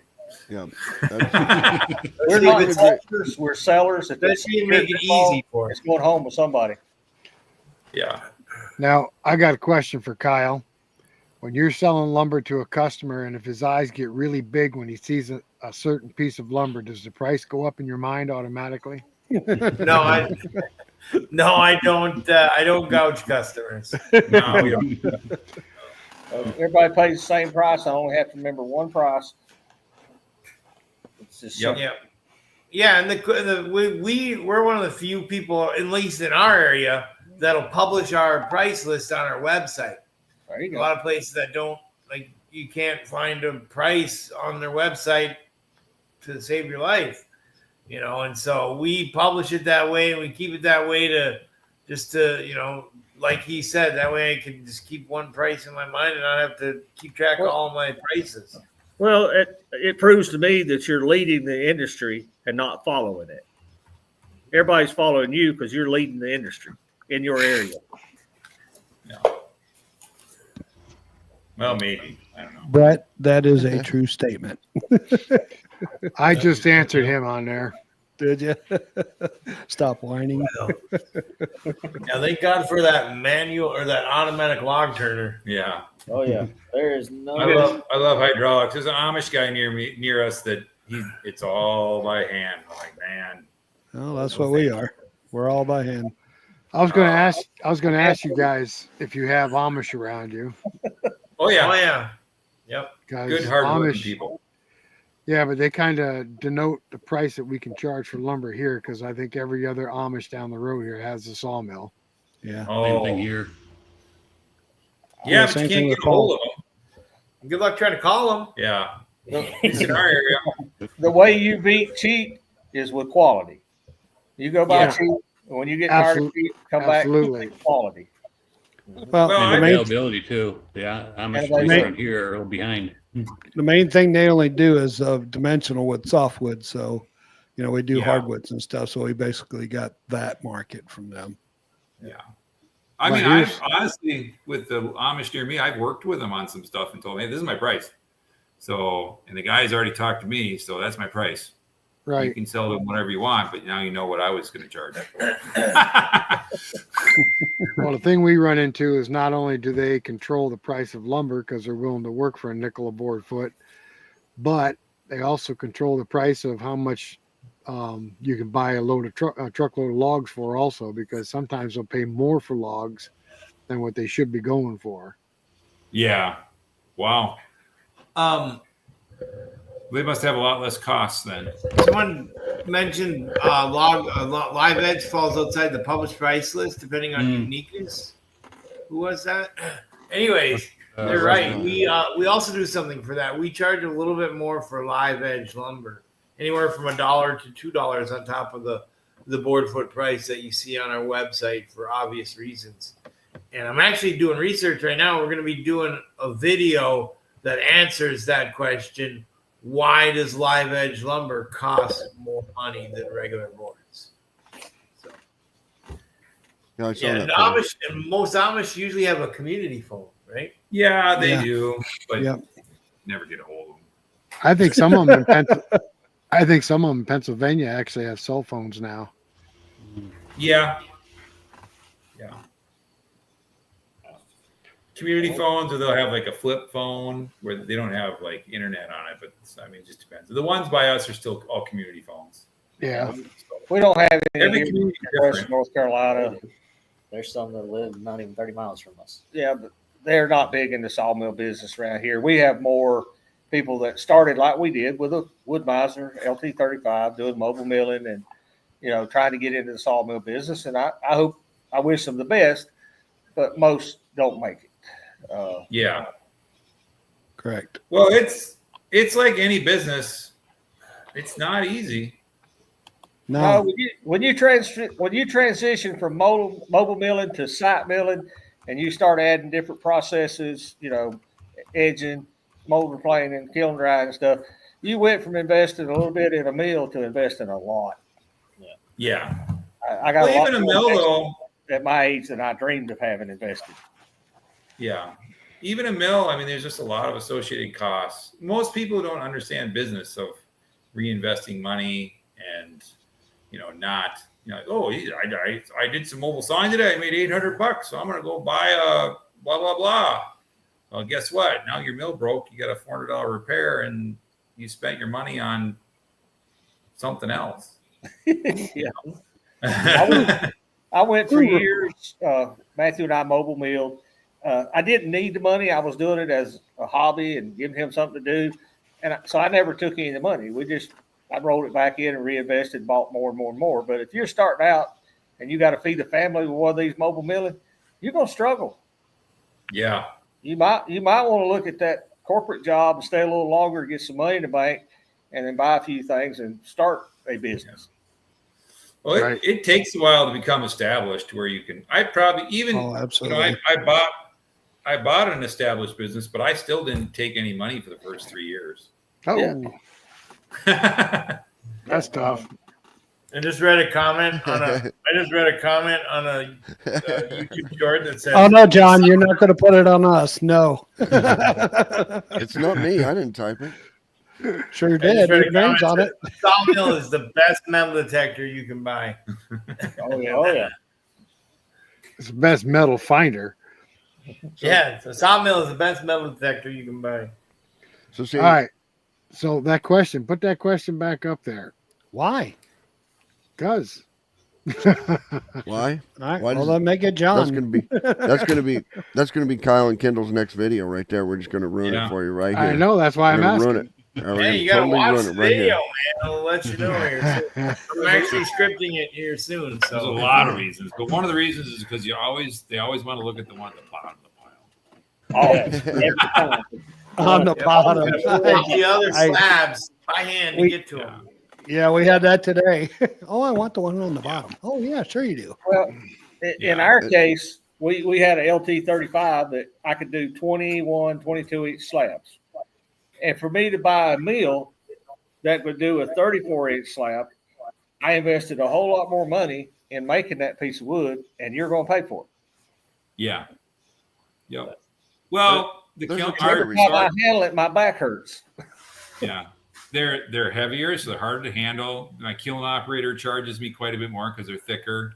Really? And then we generally have them leveled after they're dried. Because believe it or not, a 2.5 inch slab that's 20 inches wide it twists, it moves, it does a lot of things in that drying process. Yep. And most customers, if they see a wonky slab, they're like, "Oh, I can't buy that." Well, then I got to spend $75 to pay them to level it again on top of the kiln drying. I mean, it just costs more to produce them. Yeah, I guess it The would. customer's going to say it's not thick enough now after a second planing. Yeah. Wow. If I had a customer come to me tomorrow and say, "Hey, I want to buy 10 2-inch perfect wide oak slabs. Walking by. Can you cut them and dry them for me?" I would cut them at 3 inches to make sure that he got a perfect 2-inch slab. And you Yep. probably Oh, do yeah. the same thing. Yep. Because out of that bunch, some of them's going to roll like a banana. Oh, Yeah. If you don't Hard have maple are some of the worst. yeah. Yep. Oh, it's painful what they do when they dry.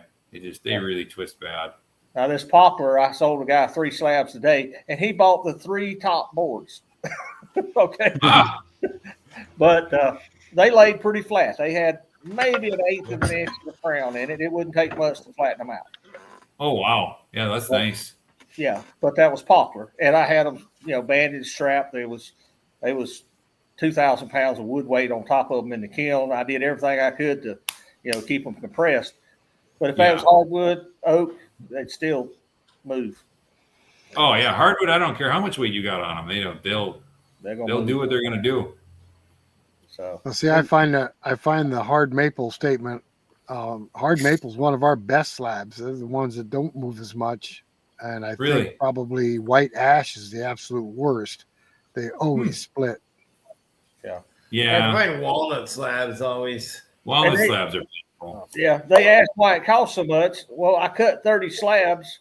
I hope I can sell 30, but I may not be able to sell but 25 because 5 of them crack, split, or they bananas so bad. There's just no value there. So I have to put that cost into the other ones I'm going to sell.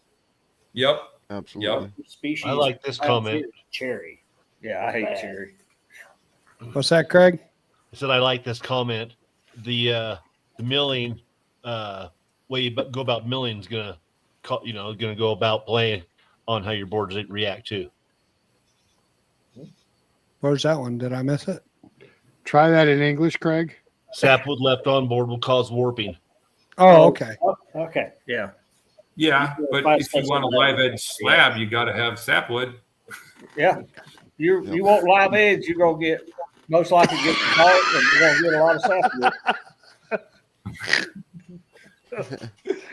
I'm sorry. Easy now, What's the Tim. matter, Tim? That's What's the matter, funny. Tim? Sapwood, live edge. Nothing. Oh man. It's You a guys family can show, win. Tim. So, and I mean, you can get 2x8s. You can get 4 feet wide in your kiln, or whatever your kiln is. But a live edge slab, even no matter how straight it is, there's gaps in there now, and you can't dry that 4. You know what I mean? You can't kiln dry that 4 foot now. You're not at a solid 4 foot. It takes up more room in your kiln. That's money. Yeah. You know. Yep. And they're heavy. You got to move them by hand. Somebody's got to pay for the bottles of Advil. Yes. I generally don't do live edge.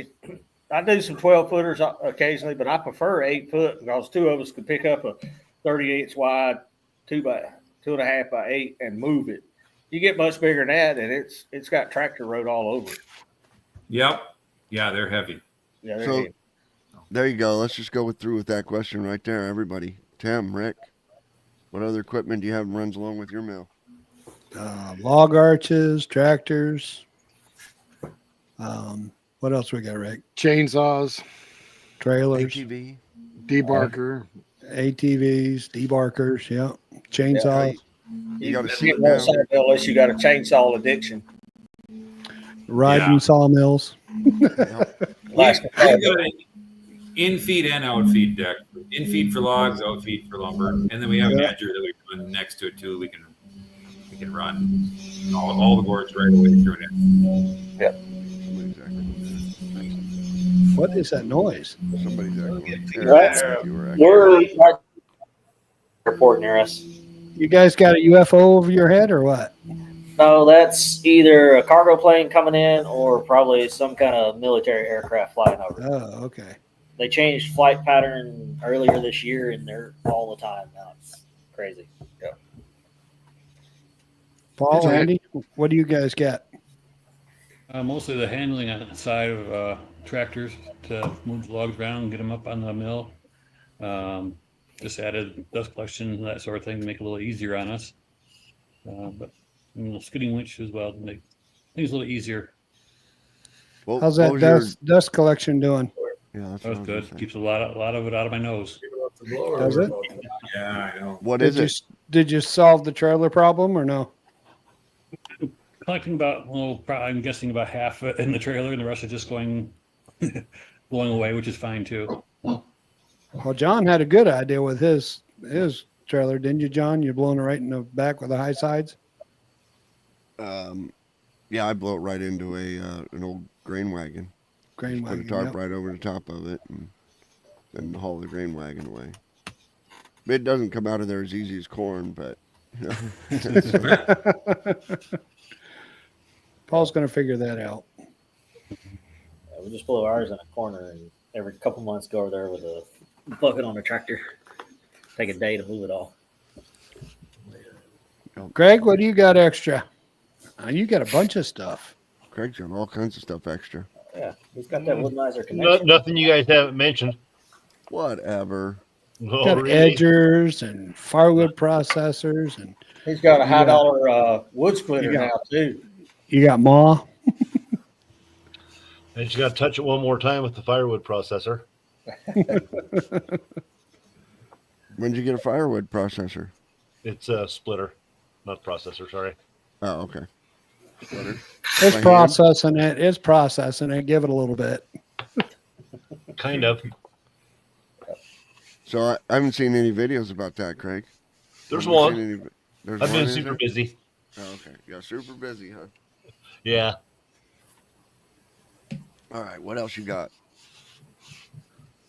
You got the Woodmiser planer, don't you? Well, you got an edger, don't you? I've got the MP260. I run the MP, the EG100 that Eric and Matthew run. Oh, I forgot. Got We got the setter. band sharpeners too, right? Yep. Yep. Yeah, I got band sharpeners. sharpeners, Yeah, I forgot about I that. sharpen my own stuff. 2 setters. 2 setters, yep. Just one setter. I got a 4-legged debarker. I got one of those too. You laugh. She had one stripped all the way down for me today. Lord have mercy. I think I know the reason he asked that question, because he just bought me a edger, and I just got it put together today or yesterday. Did you? I thought you've had an edger. Yeah, I did. Had it for a long time. I just got it put together. I said on a trailer. Oh, you. What kind Just of put engine it you got? Now? It's the EG100 Okay, did you get the gas or electric? gas. Gas one. I'm all gas here. I'm still 2-phase power running into the house. So. Oh, Rick, we forgot about the stake sharpeners. Well, the Yep. EG100 is single phase. It requires a 30 amp circuit. Okay. The But biggest thing that I like about it is you Yep, can stake control sharpeners. the in-feed and out-feed speed on it when they're electric. But On electric, what? the EG100 electric, you can actually control the feed speed on it. Oh. the Just Yeah, idle gas- the gas one down to slow it down, Matthew. yeah, it comes in handy when you're doing thicker woods or hardwoods. You can turn the speed way down and slow your throughput to let the. It's a little underpowered to try to do 2-inch stuff, so you got to slow the feed to get it to go through. It's one of our next big upgrades is going to have to be to the not the 200. Is it 300, Craig? Pardon me? What's the next one up? Not the 200. Is it 300 or 350 acres they make? The 300's electric. Yeah, I would have to look at the 300 for the next upgrade. I ran a couple oaks through on the first day, and it did fine. Yeah, Oh, yeah. 2-inch. you got brand new blades. Wait till they get dull. Yeah. When they're sharp, they go through nice, but as soon as they start to get dull, boy. It takes Well, a lot you of horsepower to rip them edger blades through when they're duller. Yeah. But Well, you'll you enjoy run- it. It's a Well, great yeah. secondary tool. You can switch the saw blades out for just regular 10-inch table saw blades, and it's a great straight line edger to secondary process wood to take the bow out of it before you run it through the edger or sell it to the customer. Because unfortunately, every piece of wood does not dry straight. They all seem to bow a little bit. Yeah. So Huh. Right? Are you right here? Rita's Hardwood. You going to the Paul Bunyan show? Rita, I know you're not far from me. I think Craig's going, aren't you, Craig? I'm going. All right.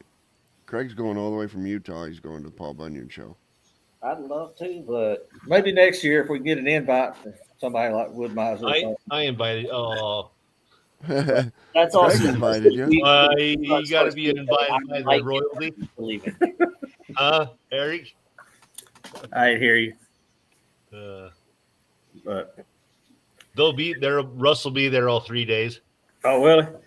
Yeah. Daryl said he'd be there Friday. You flying out, Craig, or are you going to drive out? No driving.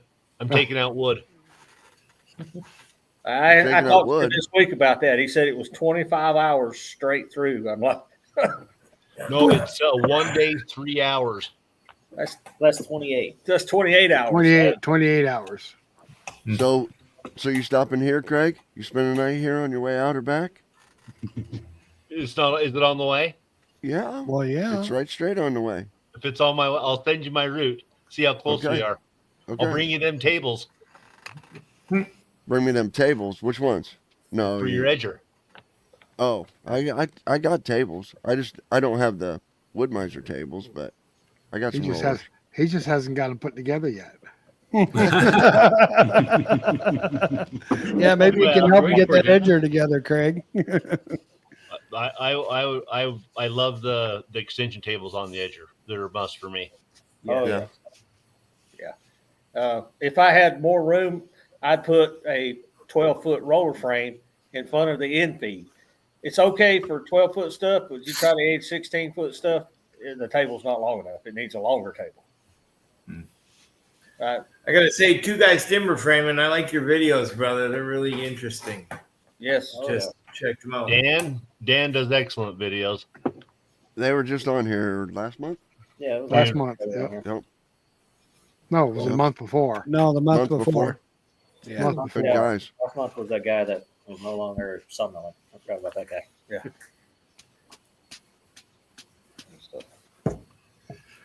You guys got any more questions for us?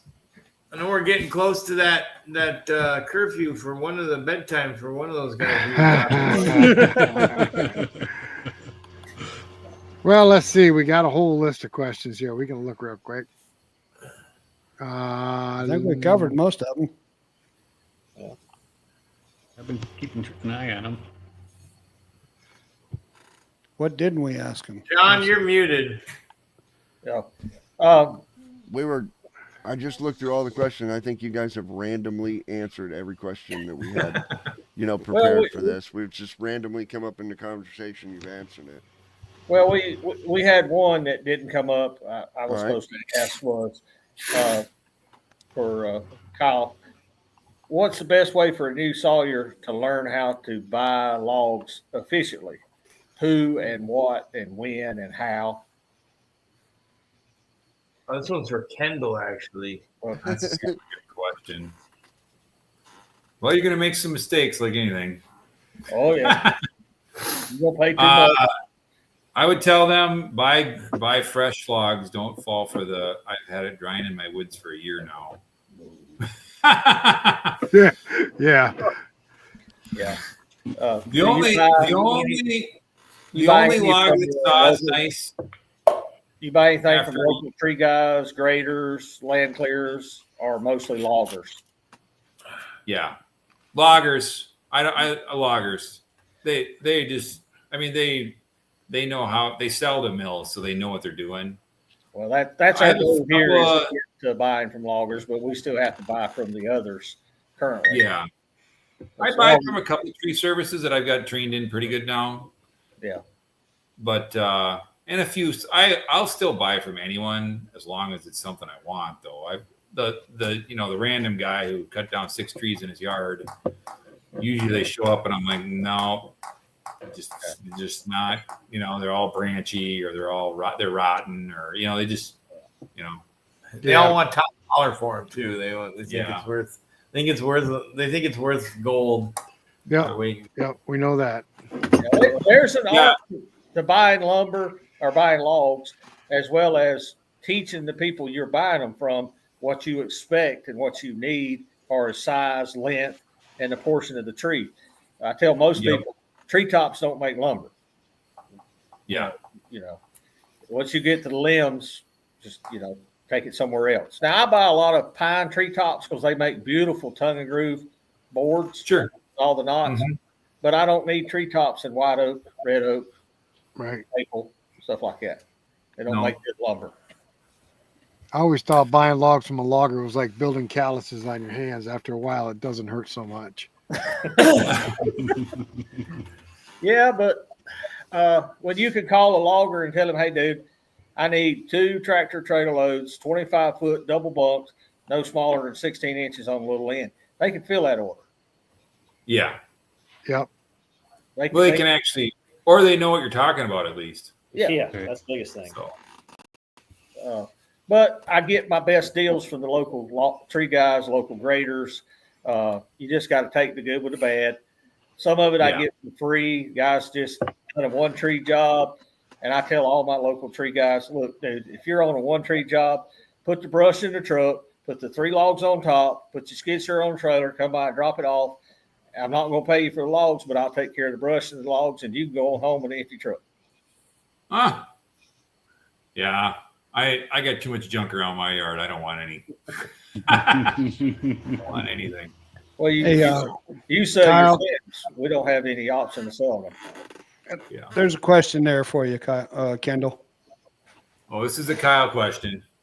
Kyle, Can you? Kendall, somebody. That short you mean? Yeah, that was a cool was- video. Well, We you did a short video one, on. like under a minute or something. You explained how board foot. Well, it's under 3 minutes. It was a shorter video because I always thought that like the videos that explain how to read board footage was so long. They're like 8, 10, 12 minutes long, and really people just wanted to know how to do it. So I made a 3 minute video with an example on how to read board footage.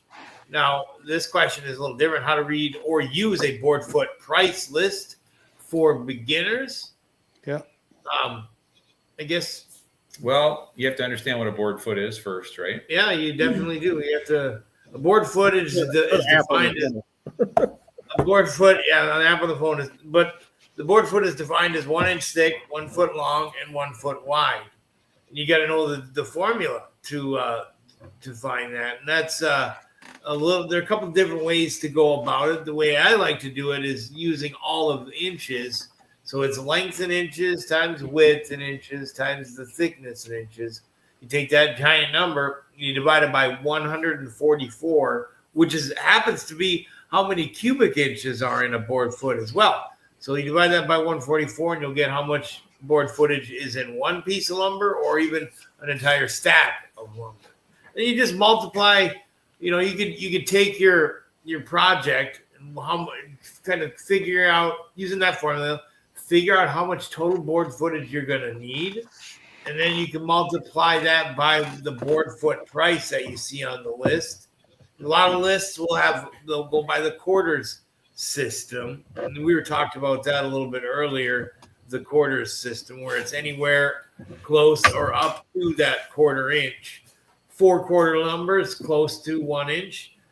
5-quarter lumber is 1.25 inches below that, and 6-quarter and 8-quarter falling up. So you just take that, your total board footage, always add 10 or 15% more than you think you need due to waste or, God forbid, mistakes, and multiply it by the board footage price, and then you kind of figure in tax and fees if there is a credit card fee. I tell people when they're ordering like tongue and groove stuff, if you're figuring at an inch, square foot and board foot are exactly the same. So if you do a wall that's 8 by 10, that's 80 square feet, and then 1 inch boards, that's 80 board feet. And that helps most of them understand it in a way that they're trying to relate to it right at that moment. They're trying to do a wall. That's exactly where I was going to next. Yeah, that's exactly where I was going to next. That I tell my customers, like, if you're building with 1 inch material, then board feet and square feet will be the same thing because the definition of a board foot is 1 inch thick. It's only when we start getting into the thicker lumbers, like the 5-quarter and the 6-quarter and beyond, that's when it starts getting a little bit more confusing and a little bit more trickier, which you could just rely on that formula. I had to learn it when I first started too. And apparently, Eric, Beard Lumber says there's an app. Is there? There's hundreds of apps out there. There's hundreds of apps out there. Yeah, just go to your app store and punch in lumber calculator, and I've even got a volume calculator. I can do rough cut or logs. I can walk out and measure the diameter and the length, and it'll give me a log volume. I've even seen calculators that will take a picture of a stack. I don't know how well it works. I suppose there's a video idea right there, is to find out if some of these apps are even worth their weight in gold and figuring out if it actually works or not. Yeah, but I do board feet every day, and I still use a board foot calculator because it just eliminates the errors, and I use one that is cumulative. I can do up to like 15, 20 different calculations and get a board foot total and a dollar total all at the same time. Oh, nice. Because I can punch in the length, width, and the price and the quantity, and it'll give me a board foot and a dollar total, and I love it. Actually, if you go next time you go to a show, then there's a Wood-Mizer dealer there. They have a little slide rule that they'll give away if you ask them for one. That gives the board feet of dimensional lumber. There you go. Yep. Don't give me one of those, actually. I got two. I got about 15 of them. I ask for one every time I go, and I usually get a handful. Yeah. Y'all ever have to help those people that want to deal in a linear foot and try and teach them how to use board foot instead? We got a lot of people that come in talking in linear feet nowadays because we're doing so much tongue and groove. Right. And guys use that to price gouge so much using linear feet versus board feet. Yeah. Yeah. So there's an industry standard from where you go from lineal foot to board foot and vice versa. There you go. I don't know about back there, give you but this one. It's an old board foot. It's actually a copy of a book, an old timey book where they used to do a board foot calculations based on the piece count and the sizes. And lengths. Wow. So What you you got your did, wrestle that from a logger? 4x4, and then you got your lengths and then the pieces count. And it tells you how much board footage is in each as per dimension. So that's pretty cool. I never use it, but it's cool to have. Everybody has it. Yeah. Just in case. In the tongue and groove world, you get a lot of people that they're pricing against you, but they're pricing against linear foot. And the retailers like to use a linear foot price because they can sell something that's $3 a square foot, but they tell the customer it's $1.29 a linear foot. Right. Yep. You know, it's So it like buying sounds cheaper. a used car. It sounds cheaper. And I've tried to explain that to some of my customers, the contractors, and they can't take a board and figure the linear foot to board foot and show them that they're paying more, even though they think they're paying less. Because most times when they're selling you a 1x6 by the linear foot, that's including the width of the tongue. Yeah. Where we sell it by the width of coverage itself. Right, Actual right. Yeah. 6 inches. When I tell you it's X number per square foot, that's what I mean. Square foot of coverage. If you got 1,000 square foot times my number, there's your cost. Add in how much waste you want, 10, 15%, and there it is. Simple is always better. We've hit that magical number, gentlemen. Kyle and Kendall, we Right, yeah. appreciate you guys coming on tonight and telling us about your business and answering all these questions. Yeah. Thanks for having us. I enjoyed it. I pulled up your YouTube channel. I'll be subscribing. If you get a chance, check us out at Bearded Lumber. We'd greatly appreciate it. Don't Yeah, watch any of Kyle, our don't I watch think any of Kyle our stuff. It's boring. Yeah, we're all boring nowadays. Don't subscribe. Don't even watch You got it. It's Two just Brothers boring. Outdoors. Appreciate you watching. You got Davidson Outdoors. You got all there at Adirondack. Well, Kyle already said that most Boring. sawmill channels are boring.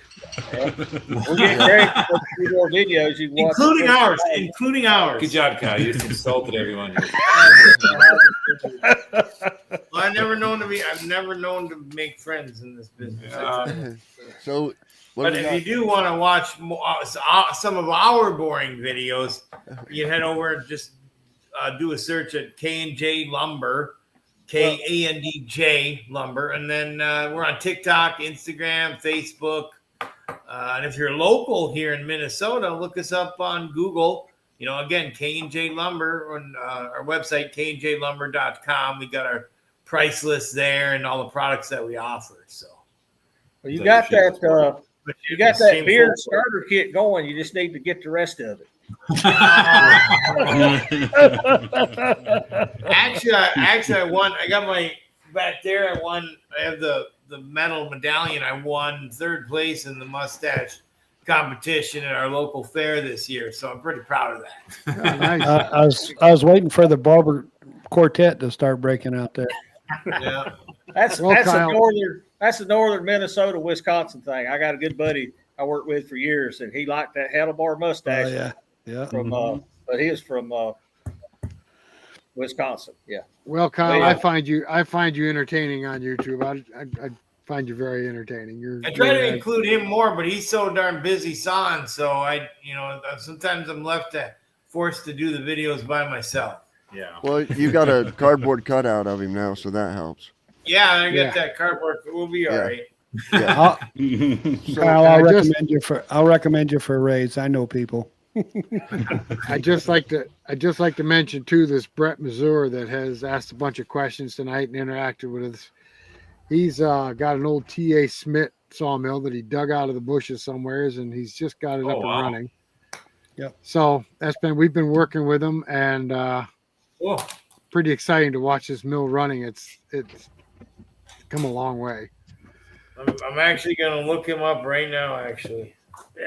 He's on YouTube, but I don't think he's got too awful many videos. But It's he's right there, working on Rick. It's up there Just on the brought it thing. I up. put it up there. Yep. Sounds like me. So Yes, what do we got- Craig. We need what do we more got videos. next month? October 18th. We've Yeah. got We've- Hudson Hudson. Forest Equipment, and then in November we've 15th. got Zach with Logrite coming on again. And With the December connection 20th. connection. December will be Jack Beckwith. He stopped in here just a little while ago from Woodmiser. So, yep, we've got the rest of the year all planned out, guys. Pretty good. Yeah, and if you watch that last Zach, video with Logrite, we're gonna get a better connection this time. He says he's got a Yes, Oh, he he promised wired us. up connection and says he's good Promised to have a this better time. connection. Yeah, he said he's going to go park right down there by Time Warner. Well, it's been a pleasure having you guys on tonight. We appreciate you coming on our podcast here, and you've answered a slew of questions tonight. So Yep, appreciate it. Hopefully Yes, we I'm sound like infatuated with your sawmill. yeah, I like your sawmill. Yeah, I love the forward and backward. It's great. Yeah. All right, everybody, we're glad that you joined us tonight. Thanks for coming along, and make sure you catch us in the next month. We got Hudson coming on, Zach with Logrite coming on in November, and Jack Beckwith with Woodmiser coming on in December. So make sure you subscribe to our channels, hit that notification bell, so you Any don't one of miss us. those. So you don't miss those guests. All right, guys. I guess this is it. Yeah, we'll see you later, brother Thanks, and guys. sister. All right, everybody on here, just hang tight a minute before you shut yourself down, and we'll see you after the show goes off. All right, guys. See you later. Good night. Good night. See you, brother and sister.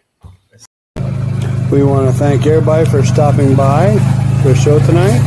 And remember, it's the third Saturday of every month that we all gather and are on the show. See you later, guys.